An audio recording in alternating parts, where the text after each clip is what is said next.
All right, everybody, it is time. We have returned after I don't know how long, at least a month hiatus here, month and a half roughly.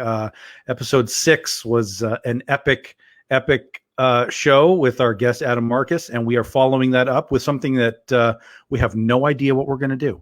That's the way this show rolls, man. Today, we are just rolling into guilty pleasures. We're just going to talk about some stuff that we like, that maybe you don't like, maybe you've never even heard of. Who knows?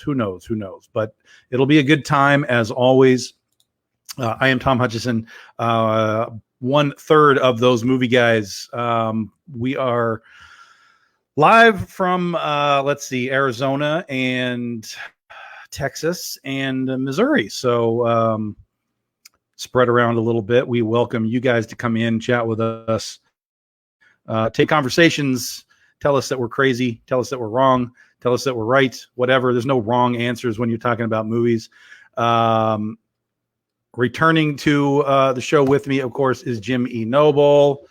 What's going on? Hello. Happy to be here. It's been too long.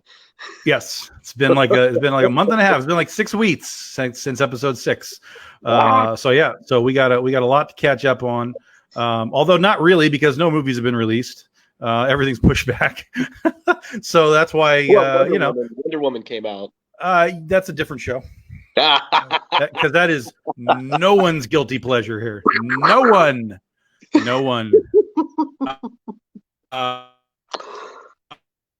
Of course, returning finally from his long absence, Mr. Hey guys. What's happening? There he goes. Okay, he's back. There it is. Yeah, kind of a little blip there for a second. Yes. Well, that happens when you have bionics implanted into your face. I'm controlling the internets with this. That's right. Good to be back. If David stares too hard, he's going to sign you out of Facebook. Yes. I will take over your Pornhub account. This is what got me in trouble in the first place. Okay, never mind. We'll go on. I have to wear my phone again. Oh my God! So yeah, it's been a long time. We've all been in touch, of course, but we have not done the show in a grand moment. Last time we did we did 6 shows previously. 3 of them were about Jason Goes to Hell somehow. Somehow, although I guess one of them 50% of our episodes. Right. Although the episode 6 was kind of half and half with Secret Santa stuff as well. But today, since we had David out for a while and he hasn't caught up on some of the stuff that we want to do yet, tonight we're just going to be talking guilty pleasures, odds and ends, things that are go-to films when it's just like, I don't want to do anything. I'm just going to sit down and watch a movie. What exactly do you pop in the DVD player?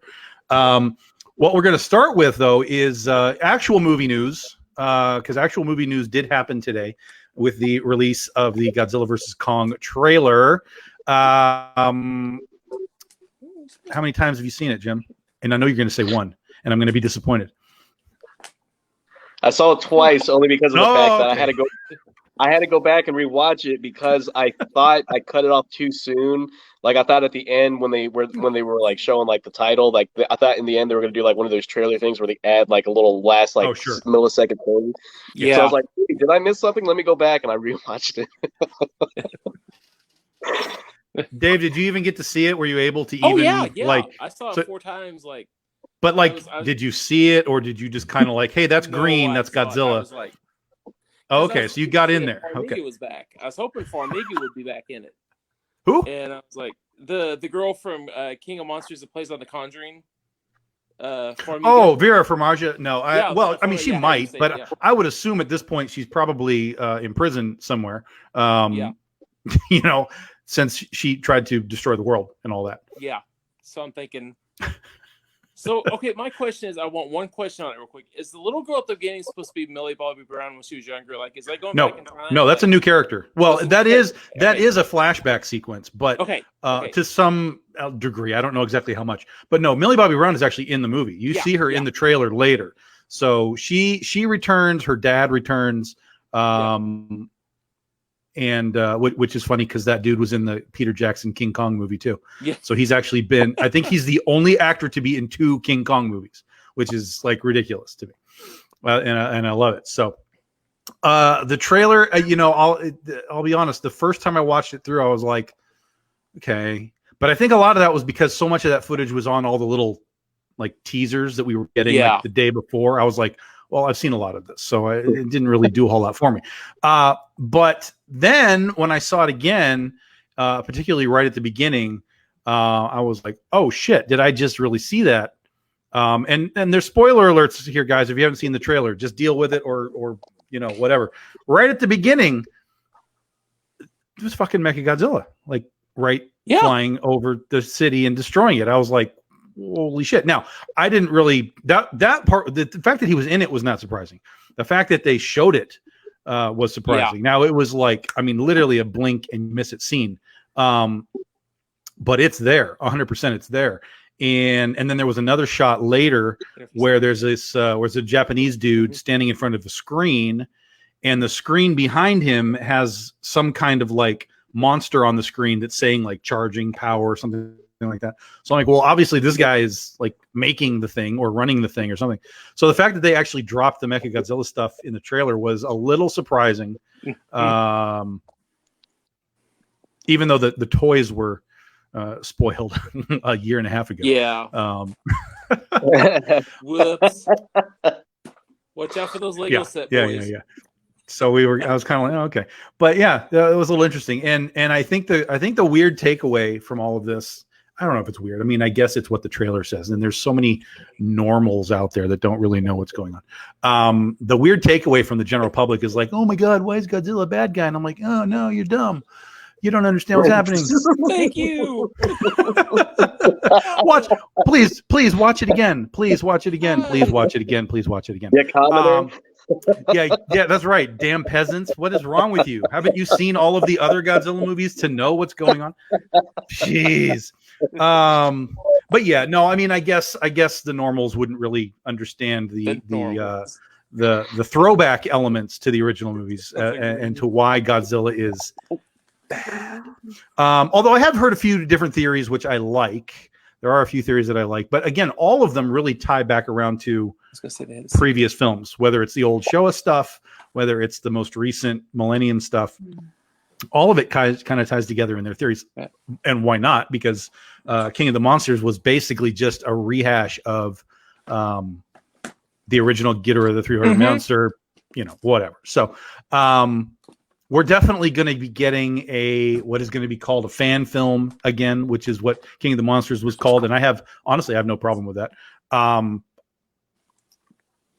That's going to be the immediate reaction. It's going to be like, oh shit, we already seen this, man. And I was like, dude, what do you want to see in a giant monster fight movie? Like how are you? Okay. So here's the deal. Toho comes to you and says, you know what? We want you to write a Godzilla movie where he fights King Kong. So go ahead and give us your original pitch. What the fuck are you going to do? It takes place in the 80s and there's a lot of naked ladies. Yeah, right. There we go. So Jim's got it. Jim's got the right idea. You got to go outside the box. But yeah, it's like, there's only so much you can really do from an originality standpoint when your concept is we want Godzilla and King Kong to fight. I mean, yeah. What else do you want, really? That's why I didn't have a problem with King of the Monsters. I had some issues with it because I think they could have gone a little bit deeper with some of the story. Like they acknowledged that Ghidorah was from outer space, aliens and shit. Like but that was kind of like, oh, he's from outer space. Okay, on with the story. So like I would have liked to gone a little deeper with that kind of stuff. Also, when they were underwater with Godzilla's like home base, whatever that was it Atlantis? Was it like Seatopia from the old movies? Like what was going on there? So there were little things that I would like to get a little more story based on, but as a whole, King of the Monsters I thought was great, and I think that we should probably have a similar movie with this. Now the guy who's directing it, I can't remember his name now. Is it Wingard or something? Somebody was writing down his name, writing down some of his movie credits. Kind kind of like when Rian Johnson did Star Wars, and they were like, "What the fuck is this guy? And why is he getting this movie?" And I was like, and so with this director, I was kind of like, yeah, what the hell happened here? Because the only thing that I really recognized on his resume was the reboot, not the well, yeah, I guess the reboot, remake, whatever, of what's the Blair Witch Project? The Blair Witch Project. Oh. The remake of that he did, which I actually liked it. I thought it was a good remake. So yeah. So I have nothing to look at this guy and go like, I don't know what he does. I can't figure it out. So I'm just going to kind of roll with it at this point, and hopefully we'll be fine. Craig says Mechagodzilla is his favorite monster since he loves King Caesar. Yeah, King Caesar is a great one.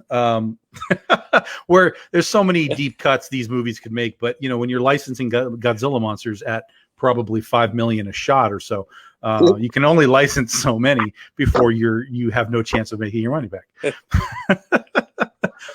Spider-Man. What? Oh, sorry. Well, no, Spider-Man's doing fine. What are you talking about? Spider-Man makes Spider-Man makes like $700 million a movie. Like, what do you want it to now, do? It did when it was with Sony. Yeah. It did when it was Sony. Go check the numbers, sir. Spider-Man. Even the reboots, even the Garfields made money. Yeah, yeah. Okay. And I even like them. Like, I'm just kind of saying that, because therefore also. Well, regardless of whether you like them, I mean, I like this, I like that, but they did literally make money. It's like, people are always like, oh, these were shitty movies. Like, well, maybe they were shitty, but they did actually make money. So I think the point there is had Sony actually made good movies with those actors, they could have probably broken the bank with them at the time. But they cheaped out on the bad guys, and that sent the things spiraling into nonsense world. I kind of want a Rhino back, just a little bit. Paul Giamatti. Oh, dude, I mean, yeah, Rhino, Green Goblin was terrible. The Lizard. Why is the Lizard not just the Lizard? Why is he a half lizard? Like, just make him a lizard. What the fuck are you doing? Okay. Good God. Sorry, I just had to bring that up. I was just like, good God. You got me all agitated, man. You got me all agitated. Stupid lizard. Good Lord. Speaking of stupid lizard, I still say that Kong. Now, if it's a straight up fight movie, it's going to be Kong as the winner. However, I feel like it's going to be a Kong versus Godzilla, but then they team up in the end to take down the other big bad guy. Obviously. Obviously. They kind of hinted at that a little bit. I mean, this is not brain surgery, I've seen this movie before. Yeah. They did it in 1977. It's just the same movie with better graphics. That's all. Yeah. It's just modernized for the it's just for modern audiences. There will be you know what? Here's the thing. Godzilla in the past has died in films. Yeah. But there's always been some semblance of like a junior to kind of pick up the role. In fact, the last film that they did from the High Sierra in the 90s, he legitimately died. He melted down. And then Baby Godzilla was there and basically sucked up all the radiation. And at the end of that movie, Baby Godzilla was now like, I'm Godzilla. Let's roll. But that was the end of that particular series, and then they went into another reboot. Then Matthew Broderick got chased by Baby Godzilla, and then God help us, Madison Square Garden, here they come. God help us. The Raptors came alive, and they learned from Jurassic Park and said, "Well, people like getting chased by raptors, so let's do that." After that was over, they rebuilt Madison Square Garden, and the basketball team became the Madison Square Garden Raptors. No. That's not true. Godzilla. It can be true in that world. In that world. World. That you're just making that world so much worse. Yeah, I'm just trying to make it worse. So in a world where the world was saved by Ferris Bueller, I'll take it. No, it was saved by Hank Azaria. Let's get it right. Saved by Hank Azaria. Moses Lack from The Simpsons saves the day. What's Gene Reno? Wasn't Gene Reno in that? Yeah, yes, he was. Yeah, he was like a French operative for some reason there. Yes. Yeah. He was there to get you guys Sets him down. He's a very underrated actor, I think. I love Gene Reno. Seriously, I do. I'm a big fan of his. Now he's gone. Here's the funny thing. I only know him from two movies. Godzilla and Da Vinci Code. Like that's That's Really? those are the two things that I know him from. I'm sure I've seen him in other things, but in my brain, those are the only two things I know him from. You You've ever never seen seen Leon the Professional? Professional? Oh, a Professional. Okay, I would not have placed him as being that guy. Okay, yeah, I Okay, have seen the whew. Professional. Oh, Yeah, I have seen the Professional one time, which is why it's not in my brain. Oh, so good. So good. Oh, so good. That's a- That actually was one of the steel books I saw yesterday that I didn't buy. I was Oh. like, I see that, but I'm not getting it. Come on, Tom. You know you want it. You'll No. go back. No, You want the pre-Star Wars Natalie Portman. no, Mm. nah. I have that in Heat. She's in Heat. Hey, you know who else is in Heat? Hank Azaria. So it's That's right. 7 Degrees of Hank Azaria, Godzilla, and Al Pacino. so there's a connection Um, here. Yes, apparently so. Apparently so. That's right. Hank is there. Yeah. It's like the two movies he's ever starred in. He hasn't really been in anything else, like because he's been on The Simpsons for so long. But yeah. Yeah. The only thing else I know him is well, two things. Birdcage. Yes. The Ben Stiller one. The God. Flaming Carrot movie. With Rob Williams. The mystery. Yeah, the Mystery Man.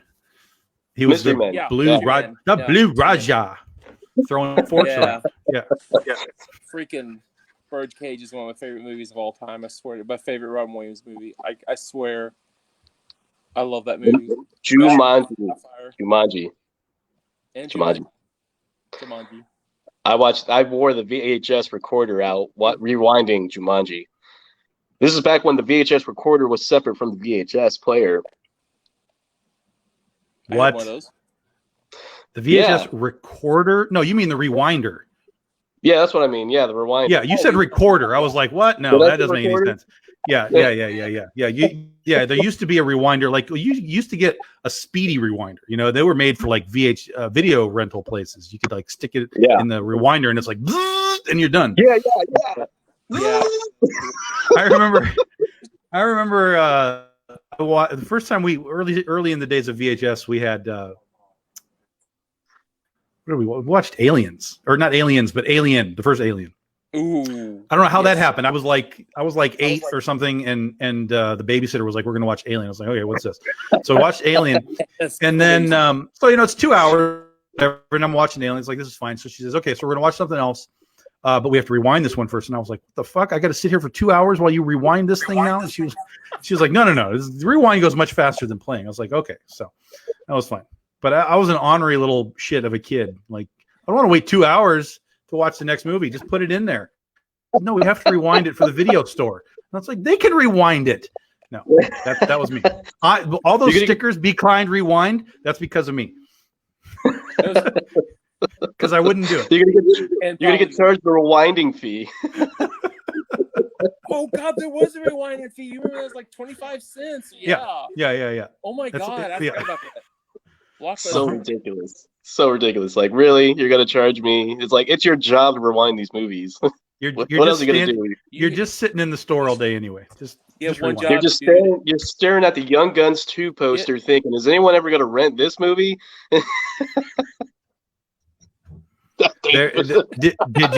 Have you heard the Young Gun 3 rumors that are floating? No, come stop. on. No. Seriously. No. Okay, so it's Old Guns. It's a sequel to Young Guns. Young Guns 3. Okay. Nothing is official. Like, it hasn't been announced. It's coming out in 2023 or anything, but it's one of these things that's like really hot and heavy on the rumor mill with Billy the Kid. I can't think of that dude's name because he hasn't done a movie in 20 years. Emilio Estevez, yeah. Oh my God. Yep. This So could either be really good or really bad. And I'm thinking it's going to be bad. really bad. It's going to be bad. Yeah. I don't see how you do a Young Guns 3 at this point and have it be I'm good. gonna shoot you, Sonny. I'm Billy the Kid. He's not that old, dude. He didn't live to be that old. Oh my God. It is Emilio, man. Because like all I remember him, like there's 2 movies I remember him from. Well, 3: Young Guns and freaking Maximum Overdrive. Who? Emilio Estevez? Dude. Breakfast Club. Breakfast Club? Come on. What? Oh. And the Sorry. the movie where they're trashing with Charlie Sheen. Breakfast Club that much. I'm sorry. I'm more of a 16 Candles and Weird Science fan. The Mighty Ducks. The Mighty Ducks 2, The Mighty Ducks 3. Yeah, I've watched Mighty Ducks, but I've only watched them once. And went, He did a movie with his brother called Garbage Men. Yeah, the Garbage Man that movie. one. Yeah. We saw that one. I can't believe I remember that, but I don't remember that dude was in Leon. That's a weird disconnect happening in here. Like, oh yeah, Garbage Men, right? But Leon, no. Oh, the National Lampoon's The Loaded Weapon 1 with Samuel L. Jackson. Remember that one? Do you guys remember? And I swear to God, don't ask me the title. Jim will probably know it.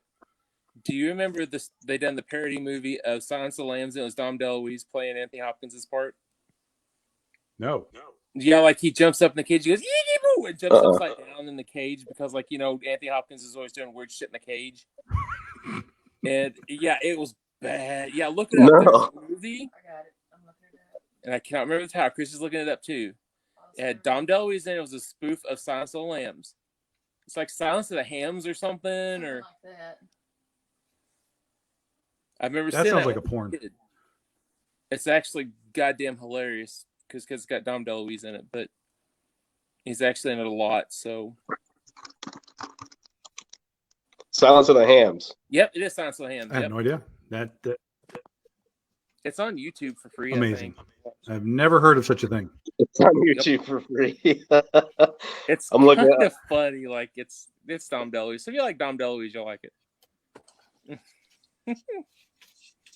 Billy Generally Zane's in it. speaking, yes, I like Dom DeLuise. Oh, geez. Oh my God. Mel Brooks is in it. Yeah, Mel Brooks is in it. And Rip Is it a Taylor's Mel in it. Brooks movie? Like, is it a Mel Brooks John movie, or is he just I'm in not it? for sure. I'm not for sure. John Carpenter's in the movie. Who directed it? Let's see. What else has this guy directed? I don't know who the fuck this guy is. Yeah, it's a really obscure movie, and if Okay, I ever find it like on DVD, I am gonna buy it if I can ever find it. Ezio Gregorio. He directed Silence of the Hams. That's it. Well, he directed 3 other movies, but like The Good Bad Guy, Screw Loose, and Box Office 3D, the filmest of films. No, I've never seen any of these movies. Those are all like home movies. Oh, Yeah, is John Landis in it too? I forgot about that. John Landis has got a cameo in it too. That's weird. Eddie D's on the one that played in the Polish Barbarian. Oh Jesus! They played on 1941. Yeah. Of course. That dude's in it too. They had the dummy. he works with Mel Brooks a lot, apparently. It's a rainy day Sunday movie to watch. It's just ridiculous. Is that a guilty pleasure? That's why I mean, I think that's the definition of the guilty pleasure. Yeah, I'm going to watch Silence of the Hams today. No one says that. So yes, that is the ultimate Man, definition of I the had a guilty rough day pleasure. at work. I'm gonna crack me open a beer, give me a roast beef sandwich, and watch Silence of the Hams. It's the sentence no one would have ever expected would exist. Yeah. Silence of the Hams just sounds like a bacon factory. Like it sounds like where they make bacon. It's like the Ladies. Holocaust. It's like the Holocaust for pigs. The Silence of the Hams. Clarice, the Hams are silent. It's the sequel to Babe. Oh God. That's right. That's right. That's right. That's right. That's it. That's the sequel. Oh man. Oh man. That's crazy. Yeah. That is crazy. I had to bring that up because I was remembering that the other day. I was like, yeah, that'd be a good guilty pleasure to bring up. Yeah, there's, it's like when I was going through, I was at Z Records the other day, and I'm just going through the horror section, just like looking at what's on, like what exists, because you get your normal things, like here's Psycho and here's whatever it is, but then there's just all this weird shit that you're like, how did any? I mean, and now this is that I fully realized that when we were growing up in the VHS days, straight to video was a real thing back in the day. Not everything came to movies and then became video. So straight to video, especially with horror stuff, was a very real thing back then. And so I guess I shouldn't be surprised that even in the DVD world that we're still like, we just put it on DVD. Don't worry about it. Yeah. but there's so much, like just so much, especially in the horror section. It's mind-boggling. Yeah, and now that like finally down here, we finally lost our last video store. So I'm kind of disappointed. Like we had a place called Family Video. I don't know if you guys are familiar. Yeah. Yeah, they finally got rid of. So now we don't have a video store to go to look, because I'm the type, I like to go and kind of like see what crazy shit they have. So now we can't do that. So now we have, I guess you could say now, I guess the streaming thing is the thing to see whether like Amazon Prime has some crazy shit on there. Yeah, and Amazon's pretty good. If you have Amazon Prime, they have a pretty deep a lot of the straight to stream, straight to video movies. Yeah. That's where I learned this. What did I do with it? Damn it! I already put it back up there, and Chris is gonna kill me. That's why I found out about that little beauty, which I finally got through the mail from. Oh, nice. Ooh, it's got that documentary on it that he was talking about, and I'm dying to see it. So yeah, got that little beauty. I'm like, I can't wait to watch it. Can't wait to finish it. Finish it. So shout out to Adam Marcus for that, and if he's watching, thanks again for being here. So, yeah. There's a perfect example. There's still stuff going straight to DVD or straight to Blu-ray now. Yeah, this was one of the ones that I grabbed. This is a straight to DVD. Amityville Theater. Oh, which reminds me, Tom, did you get that Clown House one? No, I didn't because it looked so horribly wretched. Oh, like I'm looking at it like I can't. I'm gonna go with the theater, but I'm not going this deep. You don't want to go the clown route?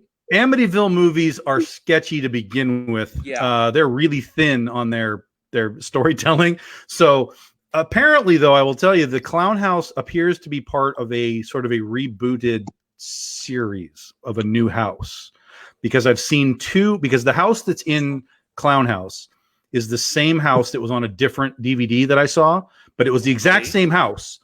And so I think somebody has done a series of their own where they've moved the spirits to a different house, I guess, so that they can have their own, universe or whatever. I don't know if that's true or not, but the house was exactly the same. So I was like, oh, okay. So something's going on there. The Amityville Theater I did just because it was the concept for the theater was that it's more of like the surrounding area, like not just that the house is haunted, but it's like the whole place is jacked up somehow. And then there was another one that I'm kind of regretting getting now. It's called Amityville Harvest, which is the same thing. It's kind of like going way back early, like I don't know how far back, but way back before the house, to kind of tell the story of the area and how the area is jacked up. And then of course you get to the point where you have the house and all that kind of stuff. But okay. I'm looking at the cast of Amityville Clown House. Yeah, Mark Patton, the guy, the Scream Queen himself, the Scream Queen from Nightmare on Elm Street Part 2, is in the cast. He's like one of the main characters, it says. Christy? Huh. Oh, that's well, amazing. now I gotta see this movie. I gotta see this movie. You got the body. I got the brains. Like, it's funny because it shows there's like the first like 4 people in the cast, and Mark Patton's character's name is James, and then the other character's name is Prostitute, and then Nosy Neighbor. They really went all out for the casting on this. A twist. Wow. They're both in the same. Wow. Amazing. Well, they had to pay him good money in order for him to leave Mexico to come to film in America. Well, maybe they filmed in Mexico. I don't know. Yeah. I gotta see that. Interesting. I can't imagine that Mexico would look anything like New York. Yeah. Maybe. I don't know. Yeah, I'll get it. I want to check it out now. Got to check it out. Yeah, Pluto might have it or might rent it for like $1. They might even have it for free. Hell, they have free ones. So it might be a free one. Just look up Amityville on Amazon Prime. I'm sure 90% of them are sitting there. Because we talked about this the other night. There's literally like 20 of these Amityville movies, but most of them are just straight to video things that aren't even related to the horror, which is why they don't say Amityville Horror Part 3, Part 4, Part 5, whatever. It's always like an additional term to go with the name so that they can use the concept but not have to pay for the licensing. I still kind of want to see the shark one. No, you don't. Hey, show me the I cover. don't, but Show me the cover for theater. Oh God, I don't know if I have it here. Hold on. Oh, for theater. Oh, I thought you meant the Clown House. Yeah, Yeah. theater. No, the theater one. So I just Googled Amity movies. There's one that's the Amityville Playhouse. It's the same cover. oh my God. So I guess they called it Different Playhouse and they called it theater in some places. They might have changed it. That's happened before Yeah. where they've changed names. Yeah. Yeah. There was, do you guys remember this? Okay, you're going back. Here's a weird one, right? Do you guys remember? I think this was a John Goodman movie. It was called The Pope Must Die. Oh, hell yeah. Die. Yeah, The Pope Must Die. But it was changed to The Pope Must Diet. Yep. I faintly remember that. Huh. Yeah. Never seen It that. was- It was, I haven't seen it either. I just remember it. I was a John Goodman fan back in the day. So he was like, oh, he's in this movie. Like he was in King Ralph and a lot of Yeah. weird shit. Do you think they had to and I may change be it wrong. He because might, all the he, Catholics- what's that? Do you think they had to change it because all the Catholics were like, "You better Yeah, change the name"? That's exactly what happened. Yep. 100%. That is exactly what happened. Yes. Yeah. Yep. For sure. Wow. Don't kill him, but if he's too fat, let's just do that. Oh man, crazy. Yeah, I Hope that's remember, diet. so many 80s guilty pleasure movies too. Well, And- yeah, Wow. and there's so many '80s just literally pieces of crap. I was watching something the Oh. other day called "Slave Girls from Beyond Infinity." Was you I tried watching really that? hard, man. I tried really hard to be like this. I know this is bad, but let's just get through it. Was you watching the Full Moon channel? No, it's on the Plex app Oh. thing. So you can like share video libraries with people and so on. So a friend of mine has it, and we have our libraries synced. So he's posted up there, and I was like, oh my God, this looks terrible, and I have to watch it. And it was terrible. I couldn't finish it. And I feel like there's so many of those things that they tried to rip off Star Wars or all that kind of stuff from the day, because it was the 80s. Like, oh, we have to do sci-fi now. But there's no actors in it. It's just terrible things. 2 hours of filler. Yes. Um, Yes. Yeah. what was the one with Adrian Barbeau and Shannon Tweed that was kind of like that? The Avocado Women of something Jungle. the Jungle avocado something. women? Yeah, it's Avocado I women. remember because Elvira had it on, and it was freaking amazing because Elvira had it on. And it's Adrian Barbeau and Shannon Tweed and some other girl. And yes, Avocado Women of Jungle something. I can't remember. I can't look it Avocado up. women in the jungle. You're not shitting me. Yeah, no, it's a real movie, dude. And isn't it Shannon Tweed with her? Oh, I it's know cannibal. Here it is. It's cannibal women in the avocado jungle of death. That's it. Yes. Sorry, I got it wrong. There's your guilty pleasure movie of the freaking decade. 'Cause I've Cannibal watched it, and women it's amazing. in the avocado jungle of death. Yep. It's got That's- Bill Maher. Bill Maher's in this Yep. movie. Yep. What? See, now, aren't you guys kind of glad I'm on here now a little bit? I can find you the weird shit. I'm sold. No, by the listen, dude, poster. No.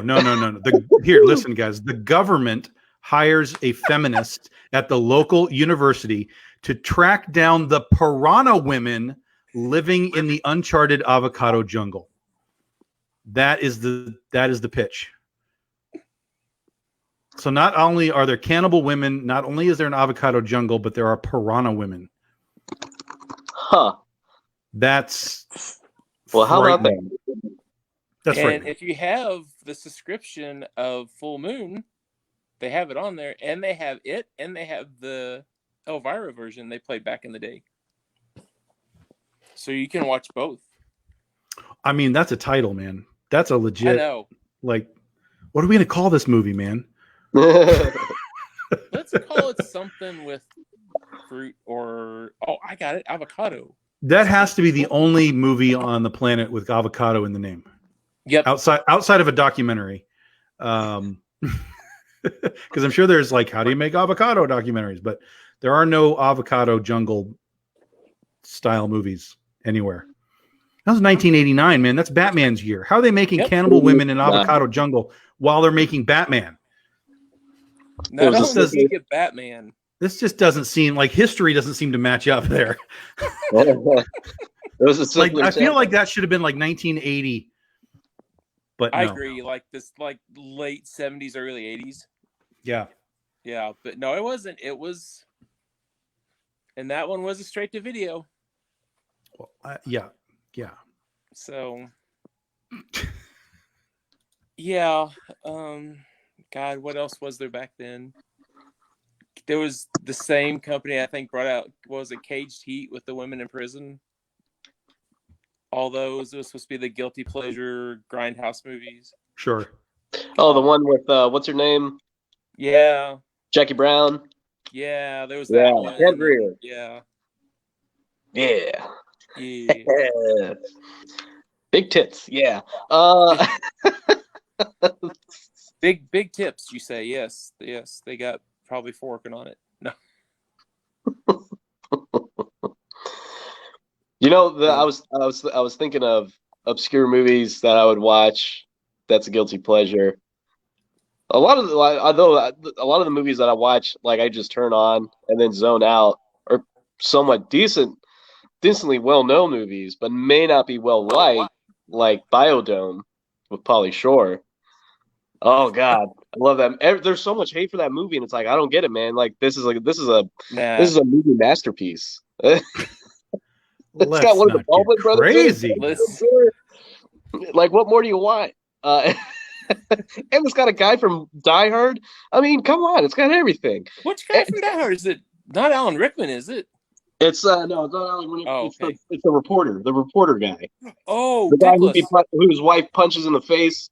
He's in Die Hard 1 and 2. From Ghostbusters. Yeah, the guy. Yeah, the dickhead from Ghostbusters. Yeah. Yeah. Is that true? Yes, true. Yes, sir. This man has no dick. All right, guys. I'm just so that everybody knows that we're not full of shit. Yep, that's it. Is that the Steelbook? Oh, is it? Oh my That's- God! It came out by Paramount, dude. That's VHS, man. That's legit. Paramount. Holy shit! Now listen, Adrienne Barbeau has been in some weird shit. She's. I mean, Came from New York. Cannonball Run. She was in one of the Swamp Thing movies. She was in Creepshow. Yep. You know, she's done a lot of genre stuff. So Back to School with Rodney Dangerfield. She was. Mm-hmm. Holy hell! I didn't know that. Forgot about that. I'd get back to school. she's got a serious history of film. She would be someone that would be amazing to talk to. Escape from New York. She was in it too. With the brain. Yep. Richard Dean, not Richard Dean Anderson, Harry Dean Stanton. Yes. It was Queen. Greg says he likes something called The Queen from Outer Space. Queen from Outer Space. Oh. I may have seen that. That sounds familiar. 1958 film. Good Lord, dude. There we go.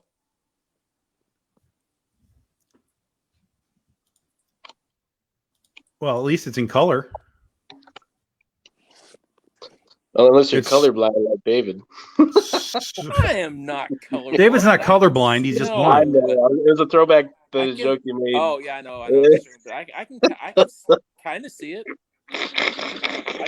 I see shapes. I see that. I see no. Oh, I got a shape for you. People don't like Biodome because they don't like Pauly Shore. That's not true. Everyone loves Pauly Shore. He's an American treasure. Wait, hold on. I have a shape for you too, Jim. Uh, How can you not like? Okay, okay. I like. Biodome, Son-in-Law, In the Army Now. Oh God, I saw that in the theater. No, we didn't see Son. I saw In the Army Now in the theater. Jury Duty. Yeah, they said In the Army Now is what killed his career because they said Yep. if you cut your hair, you're going to be screwed. He's like, no, man, I'm going to cut my hair for this movie. That was it. Even Bill Murray was smart enough not to get his hair cut for Stripes. Yep. Like that Police Academy scene. They're like, Yeah. their hair is like barred, and the guy's like, just a little off the side, and he goes, "What? We can do that?" He goes, "Yeah." He goes, "We're not in the army." And they're like, Speaking of the Police Academy movies is a great franchise. The big guilty pleasure for me. I love the Police Academy movies. Apparently, a lot of people don't like the Police Academy movies. Apparently, people don't like Steve Guttenberg specifically. Yeah, people do have a problem with him. Definitely, for sure. "Is he like?" So here, I found this picture, guys. We got to look at this because this is funny. Tell me, so this is Queens from Outer Space, right? Tell me that Gene Roddenberry did not take Star Trek from this. Dude, I mean, any of those could be Module Barrett. That's like the colors straight off the Enterprise, the blue and the red. Look at the phasers and stuff. Like, clearly, Gene Roddenberry was influenced by Queens from Outer Space. So, wow. Nice call, Craig. I like that. Yeah, it was the style at the time. Well, this is like what, 10 years before Star Trek? Yeah. No, it's like what it was. So it came out 58. Star Trek was what, like 67? So that would be about 10 years. Yeah, about 10 years. I guess you're right. No, 66. 67? 66. 63? 64. Was it 66? I think it was 66. Martin Luther King was still alive because he convinced what's her name to stay on the show. 66. Yeah. Ah, I was close. There you go. This is around the same time as Batman came on. Batman. That's right. Yeah. 66. The Bat Dance. I don't want to do that, but and the shark repellent. That needs to be drawn. Sexy. If Batman was in Jaws would be like a 10-minute movie. Yep. Do what? I missed that. I totally missed that. What'd you say? If Batman was in Jaws, it'd be like a 15-minute movie. If they had just sold anti-shark bat, what the hell is it? Anti-shark repellent, wasn't it? Anti-shark. But yeah, it's bat anti. Good thing I brought my bat anti-shark repellent today. Yes. I remember another episode where Penguin had some kind of. I mean, he always has this purple gas and stuff. But one time Batman comes and says, "Good thing we took our anti-purple penguin gas pills today." I'm like, "Oh my god, who's writing this?" This is written by an 8-year-old. What is happening here? So the Penguin have gas? Yes. Is that what it was? Penguin always had gas. Okay. I was reading there's a Burt Ward did like a memoir or something when he was talking about like the wild orgies that him and Adam West would have. Oh yeah. While filming Batman, and it's like, man, can you imagine being Robin on Batman, the television series, and then just getting all those ladies, and then like, and then to like not really do anything else after that, and basically like go to conventions to sell dog food because that's what he does now. Could you imagine like being like in the middle of the orgy and like I am Robin? They're like, yeah, get away from me, Robin. You think he just like finally kind of lied and said, "I'm Batman"? No, you can't lie, but because Adam West. You can't look like Burt Ward and tell people like, you're Batman. If it's like a drug orgy, like if they're all drugged up with all that stuff. Well, that's fair. Yeah, this was the '60s. Like, yeah, I'm Batman. Yeah. It was a simpler like, challenge. Hi. Yeah. So Craig says it is called a Z movie because Zsa Zsa Gabor is in it. That's funny. She dies in that. That's that Princesses from Outer Space or Queens from Outer Space. I need that movie. I need to find that one. I want to watch that. She gets killed in Nightmare on Elm Street Part 2, The Green Warriors. Huh? God. It's true. It's true. The scene right before the prime time scene, she's on the talk show, and then Freddy Krueger claws her as the screen goes thing, and then she gets pulled through the TV. Welcome to prime time, bitch. Yeah. Exactly. Yeah. Oh yeah. Hell yeah. Christy's sitting here going, don't get And me they said started. in the interview, the director said, "Well, out of all the people in Hollywood that I wanted to kill, she was number one." Yep.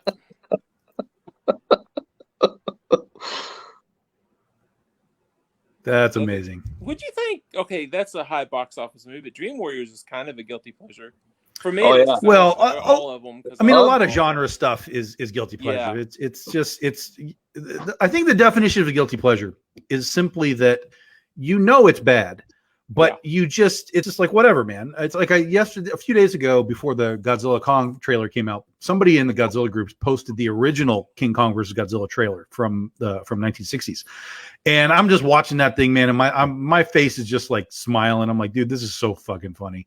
But it's like, this is so bad, but it's so funny, and you just enjoy it. That's what a guilty pleasure is. It's not so much that it's anything other than recognizing that something's probably not that great, but you just kind of enjoy it anyway. It's just your goofy, whatever you want it to be. So hell yeah. Yeah. Just saying, because I watched that the other day and I forgot how much of a guilty pleasure that movie is. Yeah, that's all I had to say. Joe Dirt's one I have to watch every day, dog. all day, every day. The But apparently, it's dog. good enough to get a sequel. Did you see the sequel? Joe Dirt 2? Yeah, I did, and I did not like it. No, I would have. The world would have been wow. fine without a Joe Dirt sequel. Yeah, that's truth. That's real truth. Life's a garden, dig it. Don't do a sequel. No. That's David what they always Spade scare me. looking for money. They always scare me because they always like every 5 years on the radar saying they're gonna make a Beetlejuice 2, and I'm like, Well, that's literally happening. I mean, they keep oh god, literally talking about casting and stuff. That is going to happen. oh man, I don't know, I'm scared. I watched. Speaking of Michael Keaton, I watched the one where he's old boy Ronald McDonald, the founder. I watched that where he fucked the McDonald's guys. Forgot about out of that one. Yeah, when he was Ray Kroc or whatever. Yeah, Like, man, they did not shine a good light on him as that guy. Like, he's like, I'm buying you out. Fuck you. I totally forgot about that one. I need to watch it. Yeah, and like the whole time, like because I've seen this movie before, but like the whole time, like because I forget, because it's been like I saw when it first came out, so like I'm googling like, did the McDonald's get really screwed out of the royalties that McDonald's was supposed to pay, that Roy Croc's supposed to pay him, and like they got money though, man. Those guys got money, but like yeah, like in the movie, he's just like a straight up fucking like I'm fucking buying you out, boys. Here's a blank check. Damn. So that's one of the hospital. Has a heart attack on the phone with him. Then he comes in with a blank check, like, "Hey, hope you're feeling better. Here's a blank check because I'm buying you out." God, as the man's laying on the freaking bed. Yeah. Oh yeah. God. Man. Yeah. Yeah. It wasn't an independent film. I don't know. Was it a actual like studio movie? I don't know. I think it came out for like a little bit, like, but I think it was like a really quick release, and then it came out on DVD. Because it was at the time where like Keaton was like doing like these indie films, like that Birdman movie. Which I still haven't seen. I still haven't seen Birdman. It was all right. That's what I've heard. That's why I haven't seen it. You got to watch Birdman, dude. Birdman is really good. And Birdman, a lot of people miss this too. And obviously it's not reality, but it's filmed in a really unique way because it looks like it is one shot throughout the entire film. Damn. There are obviously tricks so that you walk through a dark hallway and they keep going, but it looks like it is just this continuous shot, which is really cool. It's weird. A lot of people don't like the ending. I'm not gonna give you spoilers because it's like this weird kind of ambiguous ending, and a lot of people don't like that, and that kind of throws the movie off for them in some ways. It's also not it is a superhero movie, but it's not. Yeah. I don't want to give you too much because there's a lot going on in it. It's supposed to be the story about his life as a superhero or something, like a superhero TV show or something. Yeah, it's sort of like Adam West. He used to be Birdman and so on and so on and so on. There's a lot going on. It's hard to talk about without kind of throwing the whole vibe. I'll off, definitely but- watch it. But I just No, haven't definitely, it's definitely worth watching. Definitely worth watching. watched it. Like out of all of the movies that won Best Picture in the last 20 years, it's probably the only one I've even seen. In most cases, Platoon. That's way more than 20 years. Yeah. Oh, is it? Man, Oh, yeah. well, I don't know, man. I'm 20 still years living- ago, dude, is 30. 2020. I'm still living. Yeah, I'm Or still it's living. 2000. 2000. Oh my God! 20 years ago was 2020. No, Wait, okay, 2000. wait, hold on. Best movies since 2000. Yeah, see what the best movie was in 2000. I mean, there's probably some that I've seen like afterwards, but like as far as like watching theater movies, you know, I'm like all these movies that are winning Best Oscar. I'm like, what the hell are these things? okay, I am going to blank out just for a second. I've got to go on. I'm going to go in the bedroom because Christy's getting ready to jump on, so I'm going to run into the bedroom real quick. So I will be right back. Okay, so Maybe. let's see. 2000.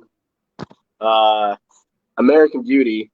Gladiator was 2001. Gladiator is really good. Okay, I did see Gladiator. Yeah. A Beautiful Mind. Chicago. Nope. Lord of the Rings. Return of the King. Fine. That was a nerd. That was a nerd watch though. That wasn't like anything. It's like who the fuck cares? The Departed. The Departed. I saw that when it was on Netflix, so I didn't see it at the time. I saw it It's much really good. later. Really good. No Country for Old Men. No. That one was meh. Let's see. King's Speech, the one about Nope. I can't stand the royal family. You can't make the royal family cool to me. Like there's nothing that they can do. Like there's no unless they're like snorting cocaine off hookers' assholes. I'm not gonna be sold on it. Like, oh, let's talk about the Queen Elizabeth, been the queen for 80 years. Like, fuck that, man. It's like she just sits in a castle all fucking day. It's fucking stupid. And everyone's like, I love the queen. It's like, fuck that. I hate it. But yeah, but that's for another show. The Hurt Locker. I saw that movie before I enlisted into the Army, and then I decided I'm not going to enlist in the Army because of that movie, so I enlisted in the Navy. Yeah, I saw that one, but after, so it wasn't like a theater watch. Birdman was one of them. Spotlight, the one about the drumming. No, wait, that's That's Whiplash. Whiplash. Yeah. Whiplash is a great movie. Still Shape need to of watch that Water. one again. Nope. Parasite. Nope. Yeah, I didn't see Parasite. Everyone's like, you got to see Parasite. I'm like, I've oh. seen it. I've watched Is it good? It's an Oscar movie. There you go. Yeah. That's how I 12 classify Years a it. Slave, Argo, I did see Argo. I did see Argo. I didn't The see Green that Book. Nope. one. Green Book's See, good. if it was up to me, like to pick movies for like best movie of the year, like it wouldn't be like, well, maybe. No, there's nothing in the last 10 years that I would have picked as the best movie for that year. There's so many good movies that came out. Well, at least like up until like 2016, there's a lot of good movies that came out. The last couple Yeah. years, have kind of been like It Chapter 1 was like the best movie I saw that year. Oh, like, That's- I agree with that. Oh my god, I'm turning this off. It was terrible. Terrible. It was not. Did you ever read the book? Fuck no. Yeah, Oh, see, there if you you read the book, you read the book, you'd appreciate it more. Yeah. Fuck no. Yeah. Fuck no. That shit was terrible. And the second one was worse. Like, as a book-ended thing, like if you were to watch them, they're terrible. You guys, that's a show. I'm gonna make you hate that movie. I'm gonna make you fucking hate it because it's Okay. terrible. Well, good luck because it takes place in the 80s on the first Oh. movie. So Well, yeah, I understand, and that's half of why it's fucking stupid. why. Because it's all it did was play, and I understand that the book, like, it had to shift its time frame to Yeah. do things. I mean, I get that, so it was Right. kind of forced to do what it had to do. But basically, it was just like, hey, you know what, Stranger Things, right? We could just like fucking do all of the same things. Yeah. It's this. It's And it had- even the cast from Stranger Things, for God's sakes. Yeah. Like, Okay, I will you know, give you that. I felt Those- here's the thing. It's like it's not. Yeah, I'll give you that. If you take it and put it in a vacuum, it's not a bad movie. But when you take it within the context of everything that's been happening when it came out, it's like, fuck, I've been here before, guys. This. There's nothing new here.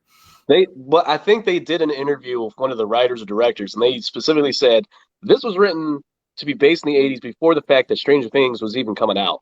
Before that was even Yeah. a thing. That's fine. But they fucked up and came out Yeah. afterwards. So, Yeah. oh well, what do you want me to do about it? Basically, the book when the Be book first. Stephen King came forward and said, like the book was based on it is based on the AIDS epidemic. That's why they have the whole scene at the beginning of the second one. That was the beginning of the book.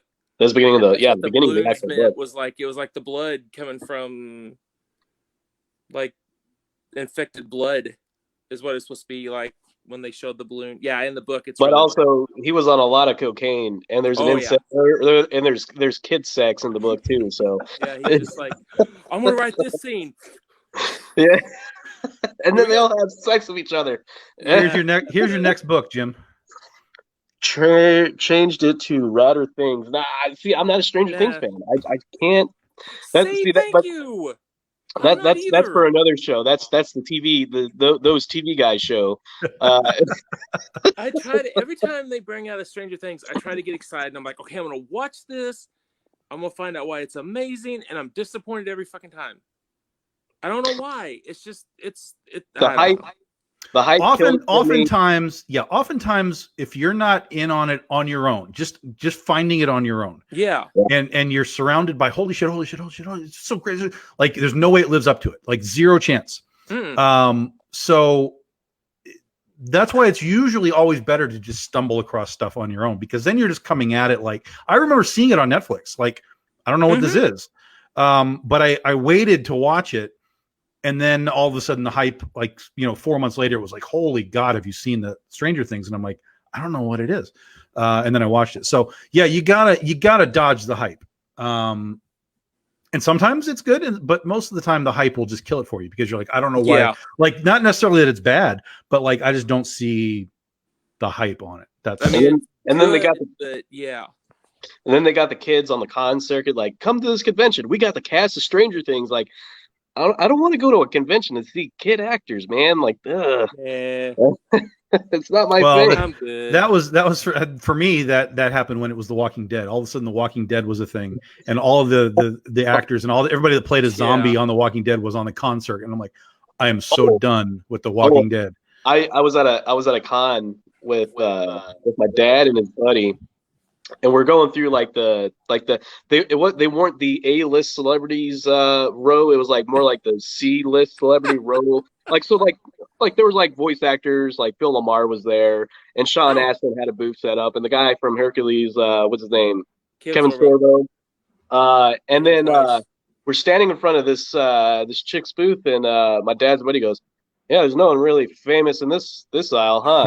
And then the lady at the booth just goes, and you turn, and it's the chick who played the first the girl zombie in the first episode of The Walking Dead. Bicycle chick. Yeah. That was it. Yeah, and it was like, really, that's your biggest claim to fame, is that you just did that, and like you did that one episode of The Walking Dead, but it's the first episod, so it's memorable. Yeah, bicycle zombie, right? $50 autograph, like no. You know how many people in Philadelphia were zombies between the Romero years? If I'm paying $50 for a goddamn autograph, it's going to be Tom Atkins, straight up. Oh, yeah. Hell, I'd pay Tom Atkins, like, just I don't know. Yeah. Thrill me. Yeah, thrill me on Tom Atkins. Here's some money. It's going to be Tom Atkins. It ain't going to be some... I'm not dishing The Walking Dead, because actually, quick story real quick. I have a friend of mine that cosplays as Daryl Dixon, and this guy is dead on. Like, his name's Lars Van Crafter. Give me a shout out, Lars. There you go, my buddy. He's a good friend of mine. And we'll actually hang out at cons, and people will think that it's Norman Reedus. And they're actually like, oh, you actually know Norman Reedus and blah, blah, blah, and you're hanging out with him. I'm like, yeah, hell, we just went to McDonald's for a while. And people be sitting, he'll dress completely up, like, and we'll go, like, to a gas station or something. People's like, what's Daryl Dixon doing in Brookline, Missouri? See, there's a guilty pleasure. Boondock Saints. That's a bad movie. I've never seen it. Never Really? seen it. Yeah. Wow. No. What? Nope. Mm-mm. I have it, but I've never watched it. What? I feel like that was like one of those like movies that like every guy has seen at least once. Like, it was a big action movie, kind of. I am not an action movie guy. Like, Oh. for the most part, I'm really not. It's got to be really specific. There are ones that I like, but as a like a genre or whatever, like when they're shooting guns, it's like watching porn movie, right? It's like, can we get okay? They shoot each other. Fucking who cares? Like, let's move on. So yeah, so I struggle with a lot of that kind of stuff, especially now because I've seen so much of it. It's like John Wick, right? It's like I don't care. He's shooting guns. I don't care. The first one was okay. He's avenging his dog. Fine, whatever. But I don't need John Wick 3, 4, 5, 8, 12, where he's just shooting more guns. It just doesn't mean anything to me. Yeah, everyone was, again, it goes with the hype thing. Everyone's like, oh, John Wick is cool. And like at the time when I saw the first one, they had already done 3, and I was like I saw 1, and I started watching 2, and then something came up and I stopped watching it, but it was like I mean, I've seen Keanu Reeves shoot guns. I've been seeing it since The Matrix, or since even before that. Since like Point Break, basically. Like, so like, how's this any different? It's like what's that movie with Charles Bronson? Oh, Death Wish. It's like Death Wish, but for modern times. Yeah, I mean, the first one had the very specific storyline of you killed my dog, I'm going to kill you, and I'm like, yeah, I get that. I'm down with that thought process. 100%. You kill my dog, you're going to die, son. You did. So I get that, but moving on from that concept to just be whatever it is now, it's like I'm not there. I'm just not there for it. Well, and that's what happens with a lot of sequels too. Like they start wearing thin, like unless they're planned out, like since day one. Say like kind of like. Well, you can do a lot of sequels as long as you're being entertaining. Yeah, like, exactly. Listen, there's 28 fucking Godzilla movies, right? I mean, they're all essentially the same, but they do little things to make it quote unquote fresh or whatever. Yeah. Whether it's a new monster or whatever. So that's the problem I have with action movies is there's very little that you can do within the genre to kind of elevate it beyond just the character. Like Mad Max, right? So Mad Max, the original Mad Max, somebody kills his family and he goes and chases him down. I get it. It's fine. You go to Road Warrior and you're like, okay, it's a battle for gasoline or whatever. So you've changed your story, but you've moved it from the other one. And then you go into whatever the fuck Mad Max 3 was, and you're like, whoa, what just happened here? You spin the wheel. Oh man, dude, the more you talk about Mad Max, the more excited I get because I love all those movies. They're so great in and of its own genre. Mad Max 3, I think, could have been really good, but it missed its story. Like there was no real story in it. Not that there was a lot of story in Road Warrior either. I mean, it was basically just a dude driving around and then he crashed and then whatever. It's good. It's good until you get to the kids. When he gets to the that's what I'm saying. Yes, that's what I'm saying. What kills the movie. Like it stops the movie dead in its tracks. Yeah, and it's hard to recover from that. And then it goes back. Like it would. If he were to go out in the desert and then somehow find like the ultimate vehicle to go back and then fuck all those guys up in Thunderdome, would have been great. But instead, the city of the kids, it's like, well, none of these kids, they can't kill a kid in this movie, right? So, yeah. Well, I think they did, but they can't go to Thunderdome and the guys at Thunderdome are like shooting both of their chests and shit. Right. Yeah. Like a kid sinks through the sand. That's all you're gonna get. That's wrong. Yeah. Kids' deaths are wrong unless you're a clown that lives in a sewer. Yeah. So, But yeah, and then the Fury Road, the one they did like 5 years ago, with, which made no fucking sense to me, guys. No. It made no sense. Like it's another thing. It had cool concepts in it. There were things that I really liked. I really liked the idea that beauty was a commodity in this world. I was like, yes, that's fucking cool. I like that. That's a smart sort of turn on things, especially since these guys were all fucked up and mutated and whatever. So it had some really cool concepts to it, but it was basically just this chase out here. And then they all were like, well, let's just go back. Okay. Then we're going to run back. Like, what are we doing? Like, there's a car with a bass player hooked up to a harness, and he's just what? I mean, whatever on your visuals, whatever your visuals. I'm more concerned with your story, and Fury Road just didn't have one that I saw. I don't know why Furiosa was so cool. What did she do? Somebody tell me what she did. Because feminism. Yes. Feminism. What did she do in the movie that was awesome? She painted her what's face when the, black like, and shaved her I head. don't know. I'm missing something. Somebody has yet to tell Stole the me. women, and that was you know, part of it. She was an action character for sure. So Oh, yeah. she was not a princess damsel in distress. Of course, I get that 100%. I get that, but she didn't do anything of any particular grandeur to like elevate her. I didn't think so. That's kind of where I was like, I don't know. I don't get it, man. I just don't get it. Had cool car wrecks. That's about it. Yeah, I mean, it was cool visually. 100%, it was cool visually. It's fun to That watch. was it, though. But again, it's like I feel like I've with those types of movies, especially action movies. I feel like I've been there. So unless you've done something to kind of trigger me to be like to take me into your world, I'm on the outside of it. And if I'm on the outside of it, then I don't care. I don't care who lives. I don't care who dies. Then it doesn't matter. There are They call that movie Desert Chase Scene instead of a Mad Max movie because the guy who played Max wasn't really a Max. It wasn't focused on Max at all. Right. So why would you call it a Mad Max movie? If they called it Furiosa, if they just called it Furiosa, and it was his own thing, and it's not even. I mean, I guess if you really want to relate it to the Mad Max universe, sure, you can stretch it out there, but like, it could have been a movie on its own. Yeah. Like Furiosa and the dreaded Max's Joe, whatever the fuck they call him. The dreaded race through the sand, part 1. The sands of the sands of dread. The sands of dread. Yeah.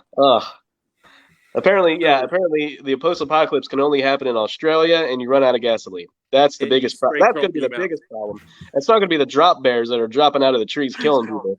It's going to be the lack of gasoline. Also, where are the Aborigines in the Mad Max universe? If it's in Australia, where are the natives of Australia? They died because they had no water. Remember? But they've survived for so long. I don't know. That's why. That's why I agree with Tom. A little bit. Like it was good visually, but I don't know. I'll keep my mouth shut. So Tom, what are your guilty pleasures? Jaws movie? God, Jaws, yeah, because Jaws is not a great movie, right? No, not all. Well, one of them is actually the picture that we had on our thing, which is Lake Placid. It was a movie that when I first saw it, when I came out, I was like, what the fuck did I just watch? I don't understand any of this. And then somehow I watched it again. Maybe it was on like HBO or something. And I watched it again. And on the second run through, I was enthralled. I was like, oh my God, I get it. I understand this movie now. It's totally because it is literally like they have in the characters talk about. It is literally sarcasm. Like the whole movie is just this sarcastic shit that was like somehow the first time it was going right over my head. I do remember that was the first time in my memory that Betty White had shifted character into, suck my dick, Sherlock. And I was like, that is funny, man. Like, where did Betty White come from that she's suddenly like this crazy chick now? So I think that was one of the things that really pulled me back in to watch it again. And then I just loved it. Then it was great. And then when you watch the movie, you realize it has nothing to do with the two main characters. They don't do shit in the whole movie. No. Bill Pullman. Yeah, Bill Pullman. Yeah, Bill Pullman.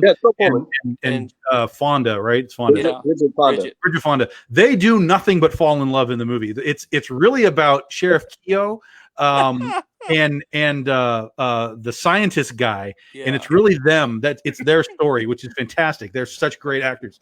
And what was really cool is it was in the CG day where CG was kind of new, but the CG was actually really good. But they did a lot of puppet work, and when they blended the puppets in the CG, it was really, really good. So there was never a lot of like, oh, that's a bad shot, to kind of take you out of it, So Lake Placid is kind of at the top of these like weird. I would, if it was on right now, I would like leave it on and watch it. That's another thing for guilty pleasure movies. I think it's like if it comes on, you just watch it, and that's it. Doesn't matter if it's good, bad, or indifferent. You're just like, yep, I'm here, and it's going to happen now. Shawshank Redemption is like that. Oh, love it. Oh yeah. There's not like if I see it on, I will literally sit there. It's like I know Andy. I know Andy's hell gonna yeah. crawl through the ringer Oh. of shit. It's But, like, literally everybody- right here.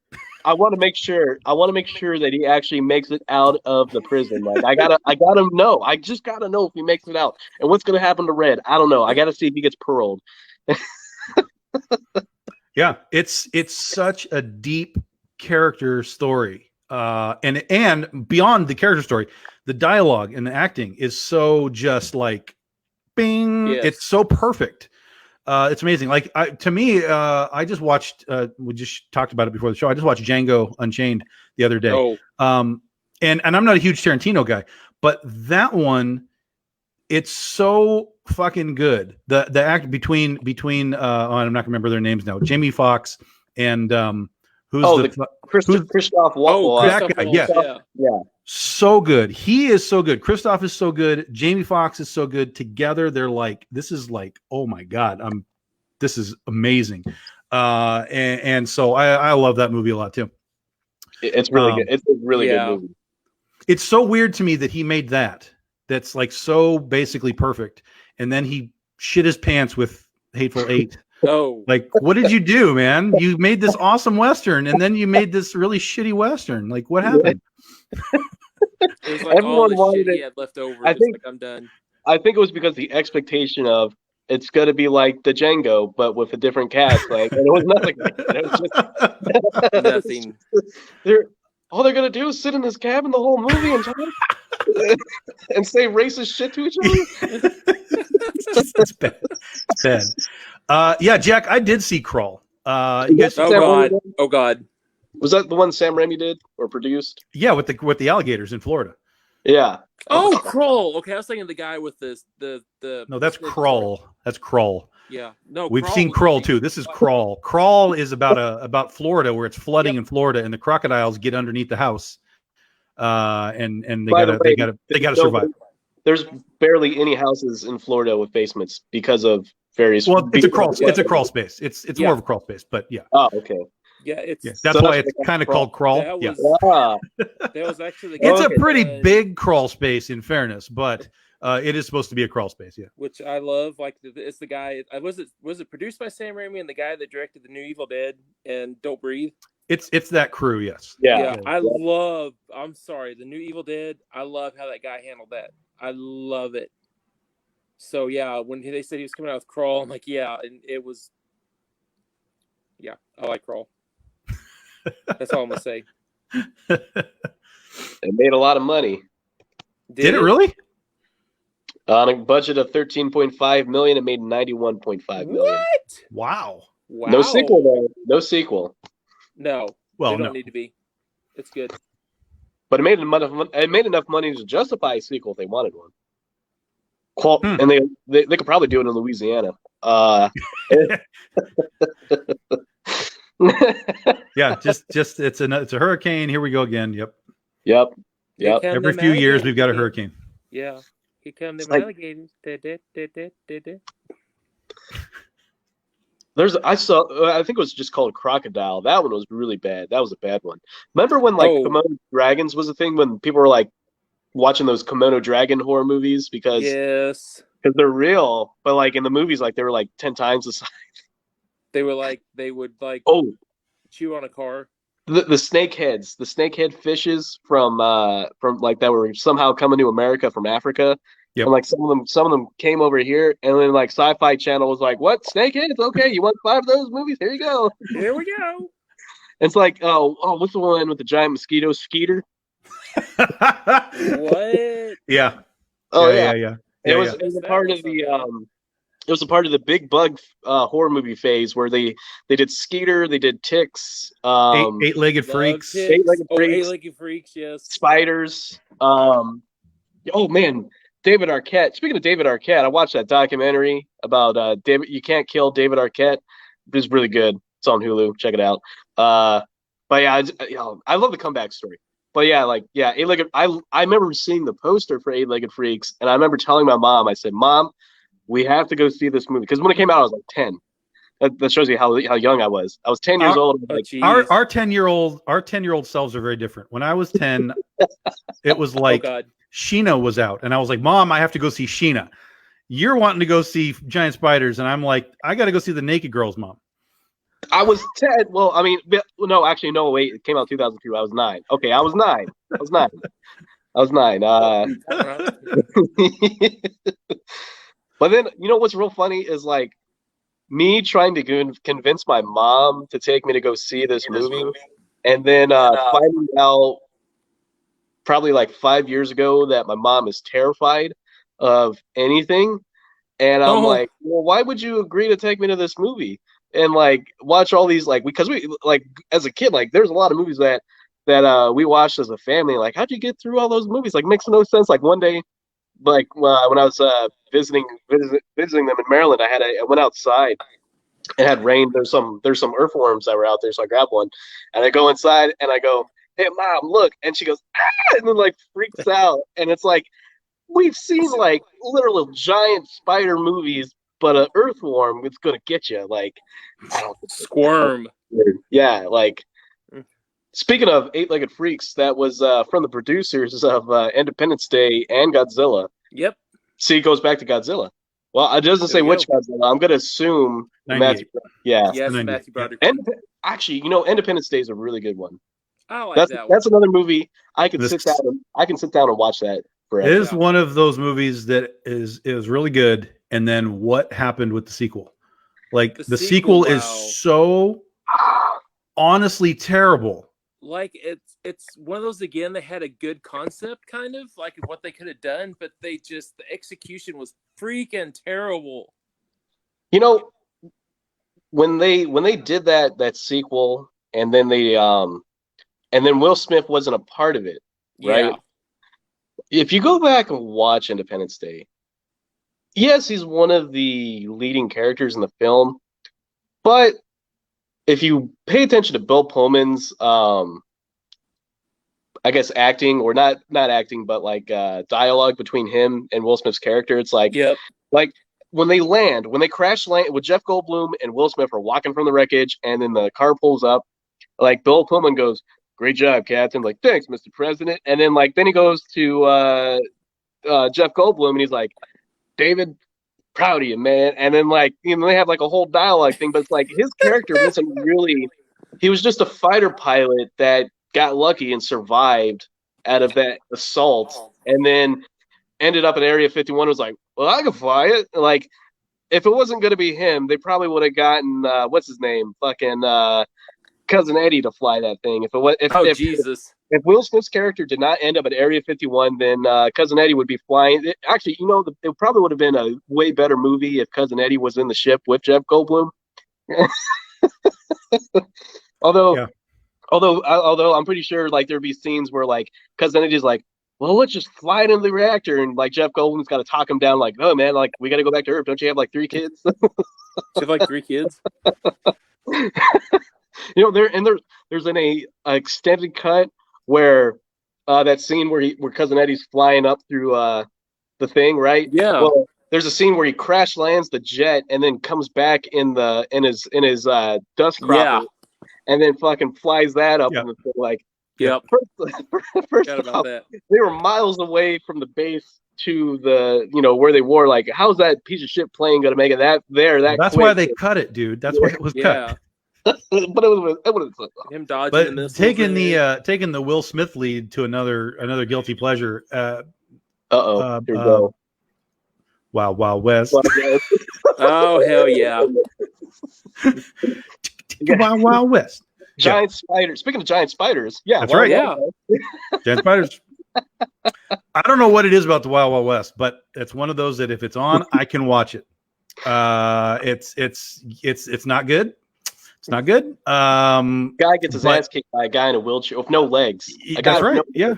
It's not a good movie, but I'm there for it. I'm there for it. And another one is this one will surprise you. You guys ever see Soul Plane? Yes. Oh, yeah. Kevin Hart movie? Yeah. Snoop Doggy Dogg. Yeah. Early Kevin Hart. Yeah. Oh my God. What? That's. I don't know. And here's another thing. Sofia Vergara is in that as one of the stewardesses, right? From Modern Family. Family, yeah. her dress from that movie is on eBay right now for sale. Oh Jesus! Oh no! Tom Arnold's in that What's it movie going for, too. Tom? Yeah, We Tom know Arnold's in that that, yep. answer. You know, it's got a really good cast, surprisingly, It does. Yeah. and it was a box office bomb. Totally. Yeah. Had Ariel Kebble. She was like super hot. Oh yeah, Yeah, I remember seeing that. Kebble. Ariel Kebble. Who is that? Soul Plane. That was The only other movie I could tell you she was in was oh my God. Something about Jesus. It was like a comedy movie. Something about killing John Smith or something. Killing John Doe. No. Is that Oh, the one with Jake Miller, killing Jake Miller or something Yes, like that. yeah, something like that. Yeah. She's Oh, in that. She's in that. She's in 'Cause that, she's and She's like two-timing chicks, and like You're they're right. like, what? Yeah. Okay. I know she is. yeah, it has the blind guy in Soul Plane, and he's like grabbing the girls. He's like, "Oh, I can't. Hey, how you doing, lady?" And just grabbing chicks' butts and boobs and stuff. John Tucker Must Die. That's it. John Tucker Must Die. John Tucker Must Die. That is That's the where I'm film. Correct, Mr. Bishop. Thank you for Thank the you. assist. Jack, I did not know a Soul Plane 2 existed. What? So I will have to I'll have to have a peek on that. Did not know that either. Didn't know that existed. Yeah. See, Yeah. Like with Oh. me with guilty pleasure movies, like that is my library. Like I swear, like you can come to my house and it's like Tourist Trap. Trying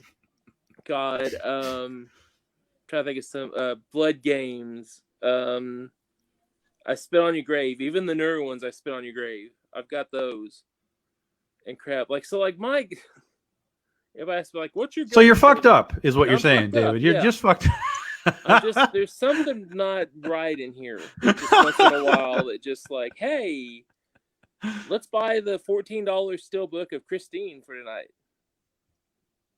Well, I literally just bought Carrie, the original, Oh, and damn. the remake. Like they were right next to each other on the shelf, so I was like, they're $4. I'll take them both. I like the remake. I do. A lot of people gives me hell for that. I like the Well, remake. the remake in comparison to the original is garbage. Exactly. It's it is. garbage. But again, it's one of those movies where if you kind of put it in a vacuum and you say, here's Carrie, Yeah. it's okay. It's not bad. The one thing that I didn't really get into with because I like Chloe Grace Moretz anyway, but like in the original Carrie would do her powers and she would just like freak out on you. She'd just give you the evil eye and be like, Yeah. ah, and like weird shit would happen.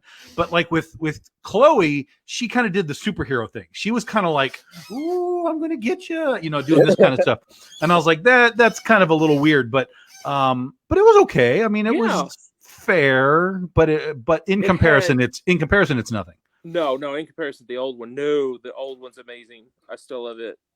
But there's a lot of them, like, and even like I get help for this. I like the Amityville Horror with Ryan Reynolds. You talking about Amityville Horror? It's also okay. Yeah. But it's more of also a has jump Chloe scare Moretz in it, movie. forgot. Like it's designed to scare you through jumps. Yeah. Versus actually like, oh, I'm scared about this house. It was more of a jump scare thing. And incidentally, Chloe Grace Moretz was in that too. Forgot. Which that's probably like my mind was like thinking of that in the background, thinking. Yeah. But it was okay. It went into some weird additional stuff for the basement. Yeah. Whatever. Which the babysitter was the chick from the new Star Trek, the green girl. The same girl. Oh, okay. Yep. And that played on G.I. Joe, which Exists, yeah. G.I. Joe. I saw that in the theater. Yeah, that's not a guilty pleasure. That's just guilty. That's just guilty. It's just guilty. Get it out. Everybody's like, "Oh, Guilty. the second one is so much better because it's got the rocket." And I The was second one is better. The second one is light years better, but it's still garbage. Man. Still garbage. The first one was just. Oh my gosh, I can't even. Oh, What's the I like one? I mean, listen. Anytime you start a new film, right, like a GI Joe, and your opening scene is basically like, "Yeah, we're killing all these motherfuckers." It's like, "Oh, you have my attention. Okay, what's this? going on here?" What's the one where the guy goes to Mars and it's like he's like a stand-up John Carter. comedian? Oh no, I was Oh, John Carter is not just like that a one. comedian. That's not John Carter. He's a he's a, Oh, he's a stand-up comedian, and he farts in the. Yeah. They're tethered. They're tethered in the astronaut suits, and they're walking on the Mars, and Isn't he it farts. just Mission to Mars or something? It came out. It was around the big boom of Mars movies because like they had Mars Attacks, this movie where he goes to Mars, and then the Mission to Mars one with the guy Val Lieutenant Kilmer? Dan. You're not ringing any bells for me. Hold on, it's I think William Sadler was in it. Yeah, he was. Movie 90s, Mars movie 90s. Yeah, of course, Mars Attacks the first thing. Mars Attacks actually that's a guilty pleasure. I love Mars Attacks a lot. Love Mars Attacks. And it's not Total Recall. Somebody is Rocket saying, what is it? Rocket Man.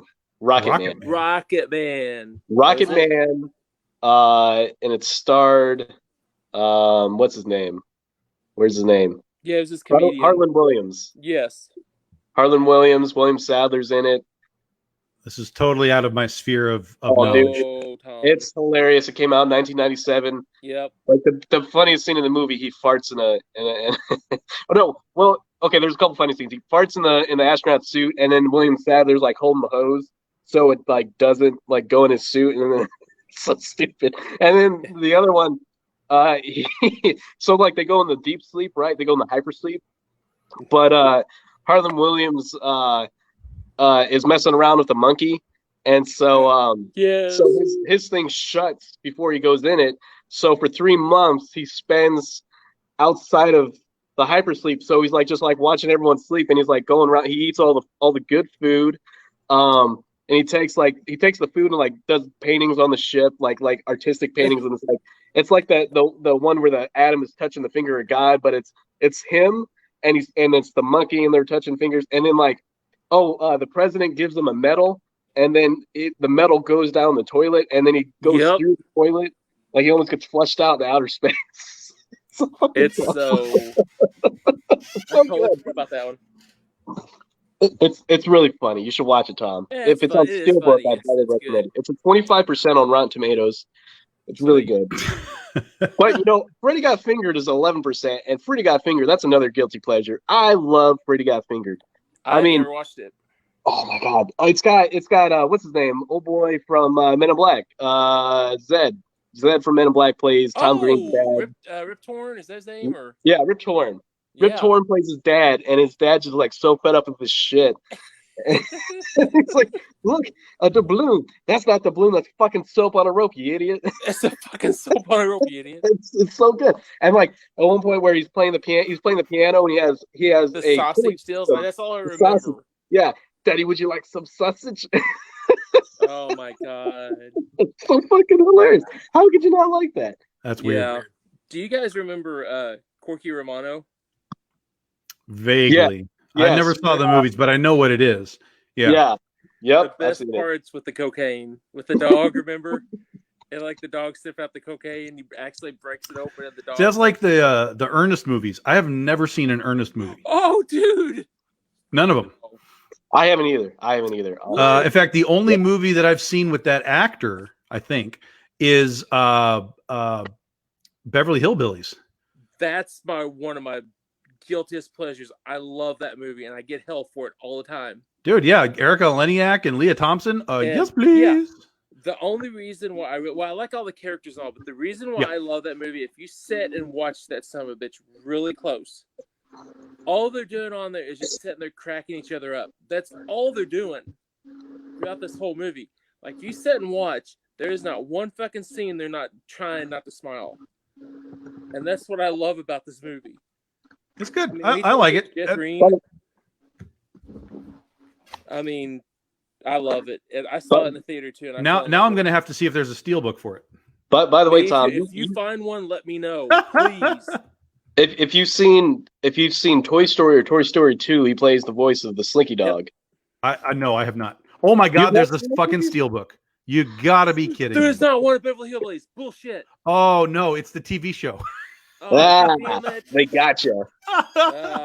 Wasn't what's his name in there? Daedric Beater. Wasn't he in the Beverly he played Hillbillies? Jethro. Yeah. Yeah, And there there's an underrated Eliak actor. Speaking of guilty pleasure, Office Space. Yeah. You know what? I can't watch that movie. Why? I can't watch it. I have no connection. It does nothing for me. Zero. I can Man. relate. I can relate to that movie so much. Like, I don't know. Like, because I've had those moments in the office, man. Like, God damn it. Like, Well, and that's probably part of it. Is I've never been an office worker, so Yeah. like, I mean, I get it. I totally get it. Like, I've seen people in the office in the movies before, but Right. But as far as like that entire scenario, it's like like I would just tell those people to fuck off. I don't know what they're doing. Yeah. Peter, Like, you I would just never stay there. didn't put a cover sheet on the TPS report, and then you got like 5 other people telling you that. Like, I've been through that very situation too, and it's like, yeah, I know. Oh, I talked to man. so-and-so about it. He's like, yeah. So if you could just, put a cover sheet, like, yeah, I got it. Like I got it, man. the scene where he's playing fucking Tetris and eating Cheetos, and it's like, yeah. So if you could, like, hey, I got a meeting in like 10 minutes, so I'm not gonna do that. And he's playing Tetris on his computer. Oh, and then Michael Bolton as Michael Bolton, Yep. or Michael Bolton playing the guy. He hates Michael Bolton and he listens to rap. Funny guy. Mike Judge is in that movie. Mike Judge is hilarious. Yeah, Mike Judge made it. Yeah, So yeah. he was the Flair guy. Yep. Tell you what, propane, oh. propane accessory. Basketball. Oh hell yes. Basketball. That's Yeah. all right. Baseball's sorry. Dude. He's like half asleep. And he's like got the ball and he goes, ah. I watched that so many And times. I'll tell you, here's a really weird story with basketball. This was way before basketball. I was still in like, God, what grade would this have been? Holy shit. dude. Ninth grade, maybe 8th grade, something like that. Really? And yes, I used to be young and in school, David. Yes, but I'm saying, is that movie that So- old? No. No, that's what I'm saying. This is way before basketball. But when I was in school, friends of mine, we went out and they had like the kind of a small baseball field type of thing. And we were just screwing around. We had like a soccer ball and something else. And we were just screwing around and throwing balls, basically kind of like dodgeball, right?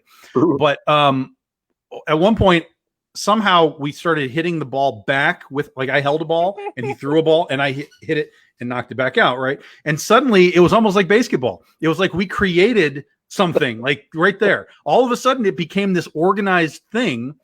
And we were playing it for like a month and it became like a real thing. Like, hey, we're going to go play this thing out of, whatever. And the fucking teachers told us we couldn't do it anymore unless we could include everybody at the fucking school, because people wanted to play. And I'm like, so what? 5 people a day get to, like, take the plate? Like, how the hell do you want me to do this? Yeah. Like, we made this thing. It's like this group of 10 people. We're just playing it. Fuck off. But they were like, nope, you can't play it if you can't include everybody. So We'll pay you money and we'll give you Damn. sponsorship. right. Oh man. So when they did basketball, I was like, dude, I totally get this. This is really funny. Yeah, those pre. I guess, I mean, well, basketball I don't think was pre South Park, but I know Orgasmo was like Yep. right before South Park. Like those early Matt Stone and Trey Parker films. Oh my God, they're so underrated too. Like they're not really talked much about because it's. I think South Park overshadows them by so much. Yeah. And then you got the South Park movie and then Team America. But like, yeah, basketball is really. I think out of the two, Orgasmo and Basketball is probably my favorite. Yeah. And then Orgasmo. Orgasmo is really good, but What? Basketball, I saw that one first, so I really like it. What was the one whether the Cannibals or something? Is it like an Old West? Oh, Cannibal the Musical? Yeah. Yeah. There was that one too. What? They did, yeah. Never heard of they this. did it. It was the first. They did it. They made it in college, and like you can find it. Like you can find. I think they've re-released it since they did it. But yeah, because Trey Stone or Trey Parker is like a huge musical guy. He did that the Book of Mormon musical. So like, Sure. Yep. Yeah. the first one they did was Cannibal the musical, and yeah, it's as ridiculous as you could think. And not only is it it's got Trey Parker, Matt Stone, and the guy from Orgasmo and Basketball. It's got Chota Boy. What's his name? And Squeaks from Basketball. The same guy, the same actor. Yep. He's also in that. Go get him, It's Chota Boy. amazing. Chota Boy. I literally have just saw Orgasmo recently, like within the past few Jesus. months. I was like, what is this? I don't know what this is, but I knew it was Trey Stone. I was like, oh, I know these guys, so this has to be something. I don't know if it was something or not, but it was definitely something. Really Yeah, good. I like when he's making all that money. He's like, in the like right when they're about to do like the X-rated scene, and then stunt cock, and then Matt Stone. Yep. Like, every scene Matt Stone's, and he's like, "Hey, I don't mean to sound like gay or anything, but like I think you have a really great ass."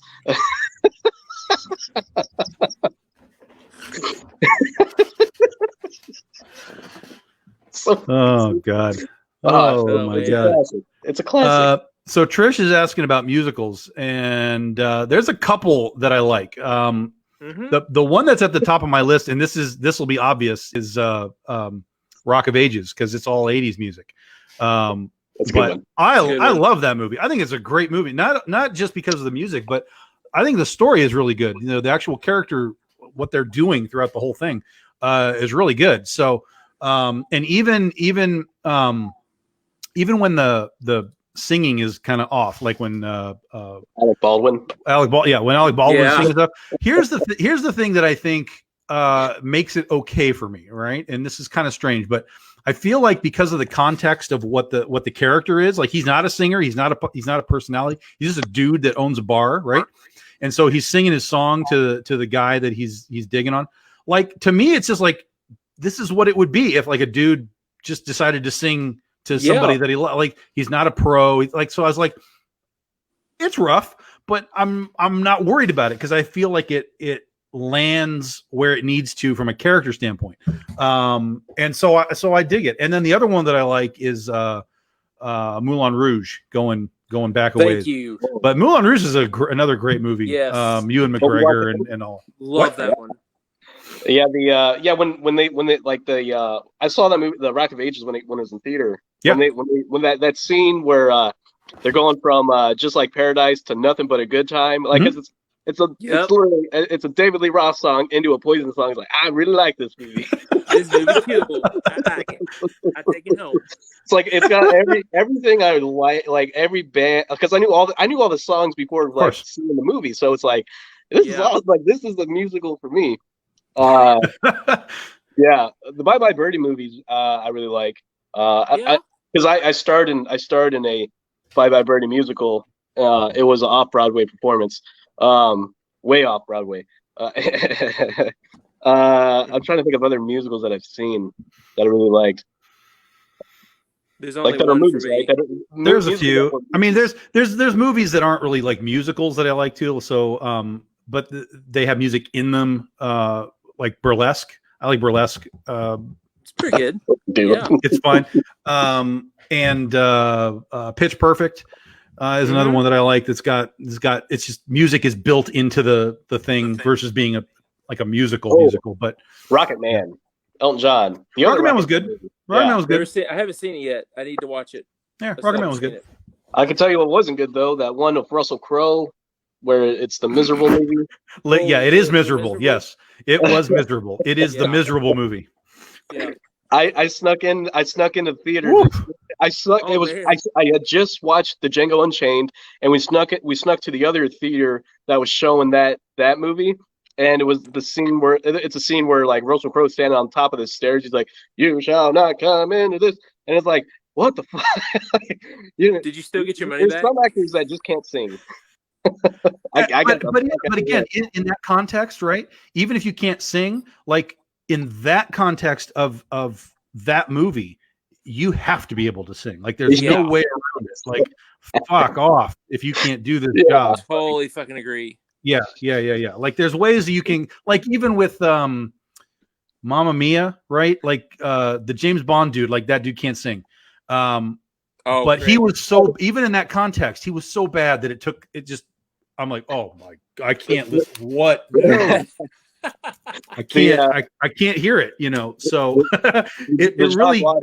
The John Waters one, Hairspray. I I love like Hairspray. Hairspray. The Phantom of the Opera, the gayest superhero ever. What about well, my favorite. I'm sorry. Amadeus. No, I love Amadeus. I love Rocky Horror Picture Show. I'm sorry. Oh yeah, That's Rocky one Horror of my Picture Show. favorite. God, I dude. love the Rocky Horror. I knew Tom was gonna go. You don't like It's okay.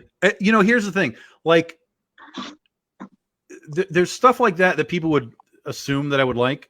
Yeah. Very much. And another movie, not that it's like Rocky Horror, but in this same context, Nightmare Before Christmas. Like, everything about that, I should like. But yeah. I can't watch that movie. You mean to tell me? I cannot watch that movie. You mean to tell me a movie where the lead singer from Oingo Boingo plays the singing voice of a skeleton is not going to be a movie that you like? I liked Oingo Boingo back in the day. Some of what they did, but it's just like I don't know, man. Because I love the stop motion. I was a big Rankin Bass guy. All that stuff. Like, it should have started checking boxes off. But it just checked none of them off. Like, it just closed the door on them. So I don't know. And this, I used to go to Disneyland, right? And they would change it over for Christmas time. They're like, fuck this. Put this back to the Haunted Mansion. Get this stupid Jack out of here. But yeah, like going back to the Rocky Horror Picture Show, I used to go see that because somewhere out there in America, every Saturday or Friday night, there's a live showing and there's audience participation, and it's not the same. It's not the same from for everyone around because they do it all around the United States, in theaters and stuff. So the audience's participation is different at each showing. Because when I was living in Northern Virginia, the way that we would do certain scenes, we went up to Baltimore one weekend to do it. And the guys in Baltimore did it way differently than the way we did it. And it was just like, oh, okay, so that's how they do it up here.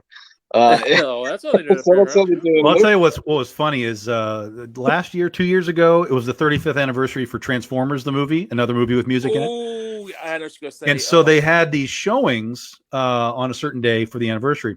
And so I was like, hell yeah, because I didn't see it as a kid in the theater. So I was like, I'm going to see this in the theater. It was great. So my theater was not full, but there was enough people that when the song started, you could kind of see them, like, you got the touch, like you could kind of see it happening, right? If we had 5 more of those people, it would have devolved into a Rocky Horror Picture Show thing. Like, I know we're all ready to sing, but we were all just like, are we doing it? Are we gonna sing? No, we're not singing. Okay, we'll just shut up. It's like, it was really. We'll clap our hands when Han Solo shows up in the Millennium Falcon in the Force Awakens. We can't sing along during the Transformers movie. Yeah. Everybody wanted to, but we were all just like, I'm 48. Are we doing this? I don't know. I'd have stood up and sung that shit. So it was fun. It was still really fun. That sounds awesome. Yeah. I wanted to see that so bad when they re-released it. I was like, but they didn't have it down here. I was like, shit. I had to drive to Ohio. I just happened to be going through Ohio at a place that they had it, and I was like, I'm gonna see this. So yeah. Hell yeah. It's like I was really pissed because King Kong, the original 32 King Kong, played last year in March, right as COVID started. So I was like, oh, assholes, what's going on? Now I'm going to get hosed and I can't see it. And I didn't get to see it. So, yeah. Damn. Because I've never seen that on the big screen.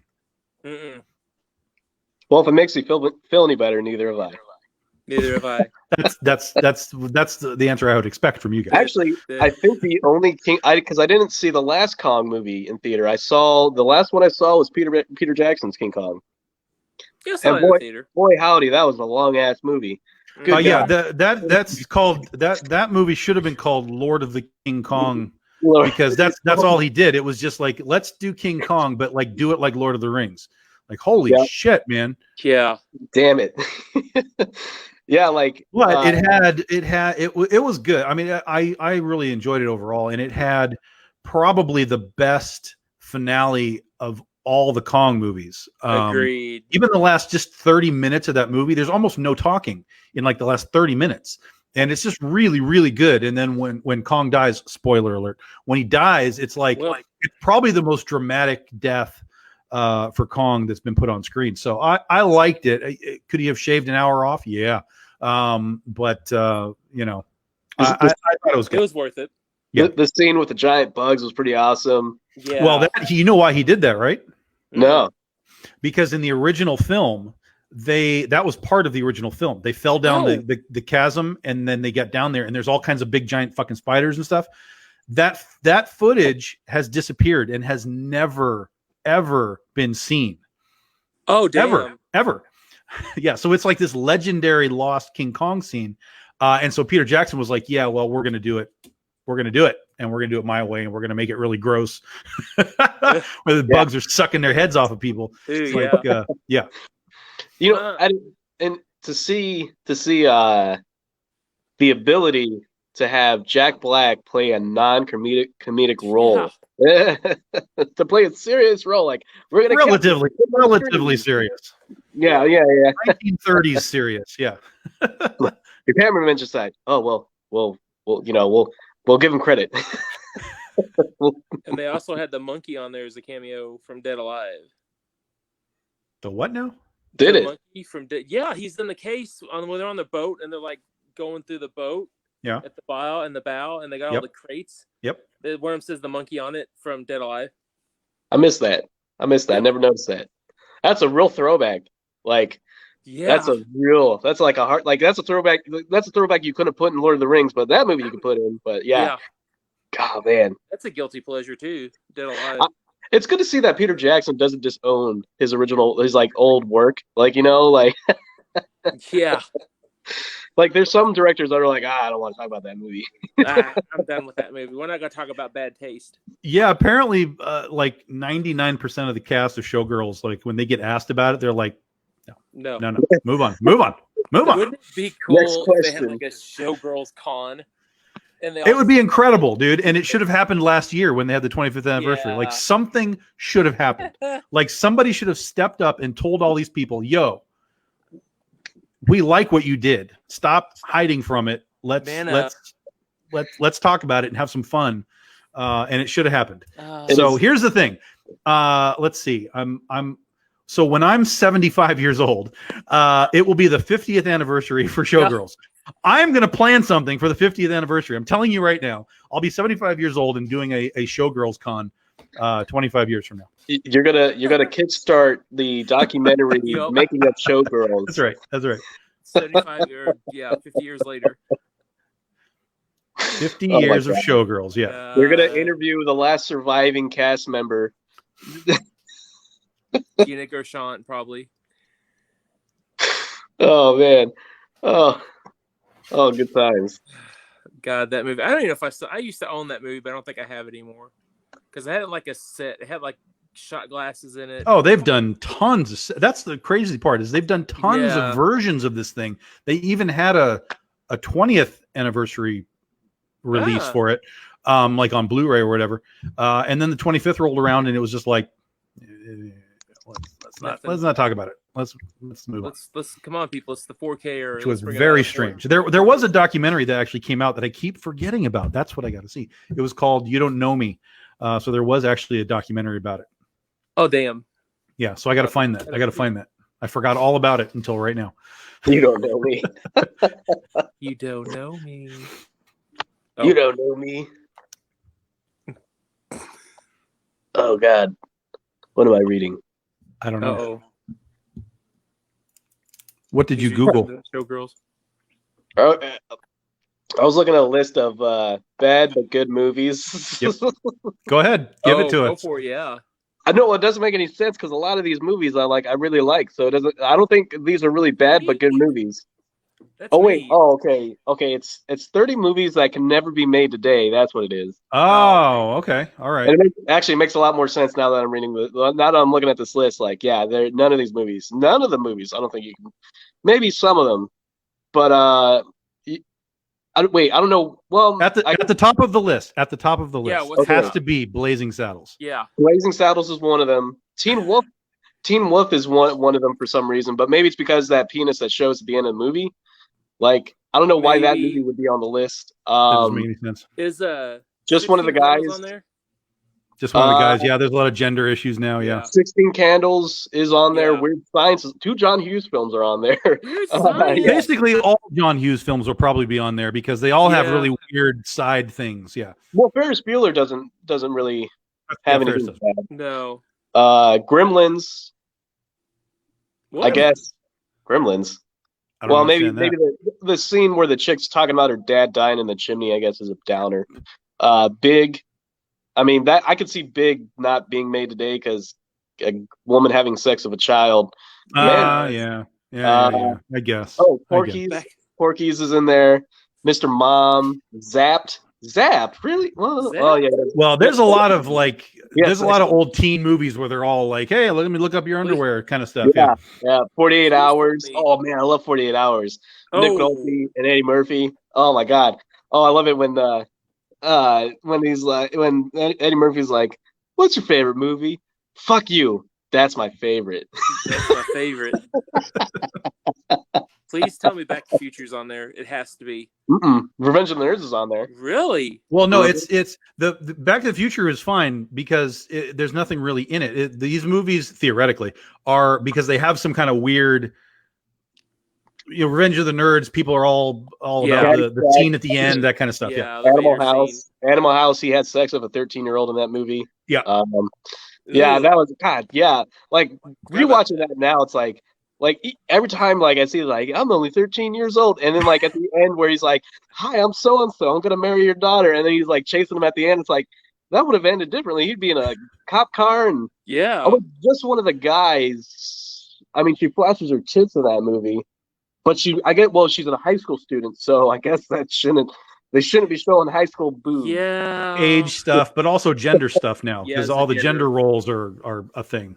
But yeah. Oh, yeah. But like a lot of these movies are like my favorite movies. Heathers is one of those movies that I guess could be Oh. made today.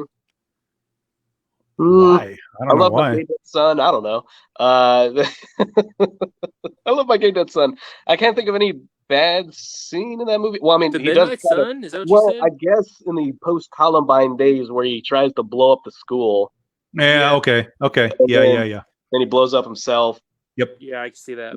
God, what a that had a really weird ending. Stripes. Oh, one of my favorite Steve Martin movies, The Jerk. I don't know. Wait, how's that a bad movie? The Jerk's really good. Outside of making fun of That's probably mentally problem people, maybe. Why Stripes Yeah. though? What's Stripes? Yeah, what's Stripes? What was in Stripes? I can't remember. I wonder if it says Stripe. I'm trying to think of like. Well, there's a scene where they're at the strip club and John Candy rips off the tops of those 2 strippers. But That's I mean, just boobs. I know, There's yeah. boobs. Okay, wait, hold on. Let's see. I'm trying to go down the list. I'm getting all I these. think there's a joke about a 15-year-old girl. Oh, Isn't there some kind of a weird like just off, just like he was 15 or something like that? I swear that's got to be it. Huh. Did you know that in Stripes, when Sergeant Holka gets blown off the tower that he's standing on, and then John Candy goes, "Sergeant Holka, can we go home for the day?" Like he was supposed to die. Like he was supposed to be blown up in that scene. Really? There's never a post scene of him laying on the ground and the guys talking to him. Like he was supposed to be dead the rest of the movie, but they were like, "Yeah, we kind of need him." So James figured this out, and of course, I don't know how we didn't even figure this out. He thought he was black. Who? Oh, The that's Jerk. right. Oh yeah, The jerk thought he was black. that's right. I forgot about yeah. Yeah. Totally forgot about that. Oh yeah. Like whoosh. He was, Yeah. He was the. Right over our heads. Thanks, Jack. Yeah, I forgot about that. I mean, Me like too. it's a big part of like it's not like a big part of the movie, but like his whole family, like Yeah, And so, I forgot about that. Oh my god, that's funny. Yeah, I guess Huh. that makes sense now. Like, why would the jerk be there? So what else? Oh. We're running out of time. Finish up that list. What else is on there Yeah, that's let's surprising? do it. Yeah. Tootsie. Yeah. I guess that's a gender thing again. Yeah, I gender guess. thing. Let's see. Hold on. Whoop. What's this one? God damn it. I can't see it. Slapshot with Paul Newman. Soul Man. Oh. Yeah, I can see that. Yeah, I don't need to. I can see why they Forgot don't. about that. Yep, you can't do that, Robert Downey Jr. Zapped. So wait, what is? Oh, Date Rape and Zapped. Okay. Yeah. Yep. Forgot about that. Forgot about that. Tropic Thunder is probably going to be on there. Police Academy. Wait, Police Academy? Police. Well, There aren't a lot of comedies. Blah blah blah. Competition. Police Academy is kind of edgy. I don't. The see gross that out one. humor in the film wedged in. Keystone Cops. Mm-hmm. Is it just because of the cops part? Like you can't do cop stuff now? Oh, it might be like they're making fun of the cops and everything and all. That could be it, or maybe because the guy gets his head Oh, shoved up a okay. horse's Yeah, ass. it says would cops want to be made fun of in an era so full of Oh. social evil? They wouldn't give a shit. Like it's our. Oh, okay. Oh, Jesus. Revenge of the Nerds. We don't know why. 16 Candles. Fucking Farmer Ted rapes a chick. No one ever says anything about that. Yeah. Okay, here's Teen Wolf. The reason why Teen Wolf couldn't be made today. The premise is goofy, get the hell out, spelled out on the title, and a teenager turning into a werewolf doesn't seem terribly error specific. Teen Wolf makes the list because people don't talk like they used to. In the early scene, Michael J. Fox decides to reveal to a friend a big hairy secret he's controlling to contain. He's struggling to contain. The friend immediately presumes that Fox's lead has something else up his sleeve. Are you going to tell me you're a fag? I'm not going to be able to handle that. Oh. Don't worry, bro. He's just There's a werewolf. tons of movies with that terminology, but if you remake it, you don't have to use the terminology. Yeah. Like what the Monster Squad? Doesn't Monster Squad like say retarded or There's all kinds of movies that have Dick and fag shit. and retarded and all kinds of Yeah. stuff in it. There's all kind. If you were to remake them, all you got to do is just take the whole line out. I mean, Yeah. when this person doesn't seem to understand that remakes are not like line for line, shot for shot, unless you're Psycho with Vince Vaughn. Like that's the only way that happens. Otherwise, the whole point of remaking it is to do something else. Yeah. Oh yeah. Yeah, the reason why Heathers is not a thing because school shooting. Oh, Yeah. the school I don't shooting. know why Heard that's that. funny, but okay. Speaking of school shootings, do you know that there was a movie that was like based off Columbine, and Yep. like the whole like plot of the movie is the reason why they were shooting up the school is because they were gay lovers. Yep. No. Like, I guess the guy who made it was It like, was- this is the ultimate revenge to get back at those two kids. Like, I'm just gonna make them gay. Like, It- what? Wasn't it like Doesn't make any one of those sense. Jesus movies or something? Wasn't it kind of like one of those? Kind of like the Those they like Right. those like Christian like animated films like yeah. but yeah. I don't know. Jesus. Gee. Well, we're gonna on that note, I'm gonna tell you one thing that you guys probably have no idea exists. Nintendo, original Nintendo now. Okay. There were actually Christian video games made for the original Nintendo NES. And I'm gonna let you all go find them because they're very real. I believe there are 3 of them. Yes, I'll let you go find all that stuff. 1 and 2 and 3. Do you get to play Jesus Christ? You go Google them. You go You get find to them. walk on water. Damn. Go find them. Yeah. So, guys, that's going to do it for us tonight on episode 7 of Those Movie Guys. Next week, we are going to get a little more specific. We are going to be bringing out the Karate Kid film franchise, and we're also going to blend in a little bit of Cobra Kai because Cobra Kai is a direct, super connected thing to the movies. So, we're going to talk about how it connects. We will be doing a little bit of spoilers. So if you have not watched Cobra Kai yet, do yourself a favor because it's really good. And if you need a refresher on the films, you have 1 week to do Yes. so. You need to watch Karate Kid Part 2, Karate Kid Part 3, the next Karate Kid. You could skip we'll skip the Will Smith Karate Kid, right? We're not going to watch. That's alternate universe. That's alternate universe. That's Yeah. That's the only one I've seen. that's the ultimate universe of the Karate Kid universe. No one wants to talk about it. We won't mention it. Nah. And then Cobra Kai season 1, 2, and 3. As much as you can absorb this week, because we're going to go deep into it and talk about it all. Plus, Cobra Kai is just really good anyway. You should be watching it regardless. So, AKA Cobra Kai, the Johnny Lawrence saga. Yeah. That's right. So thank you guys for hanging out with us. This was super fun. We will be back again next week to do this one more time. I am Tom Hutchison, Big Dog Inc. Go check out Legend of Oz: The Wicked West on Kickstarter now. He is Jim E. Noble. He has what's it called? What's the official title? Totally Rad Comics. Show me your hits. Show me your hits on Kickstarter now. This is David Foss. He is an artist for both of us. He's going to be doing some work for us on the Big Dog Inc. Totally Rad crossover coming this summer. Yes. Spoilers. We'll see y'all next week, Spoilers. guys. Bye-bye.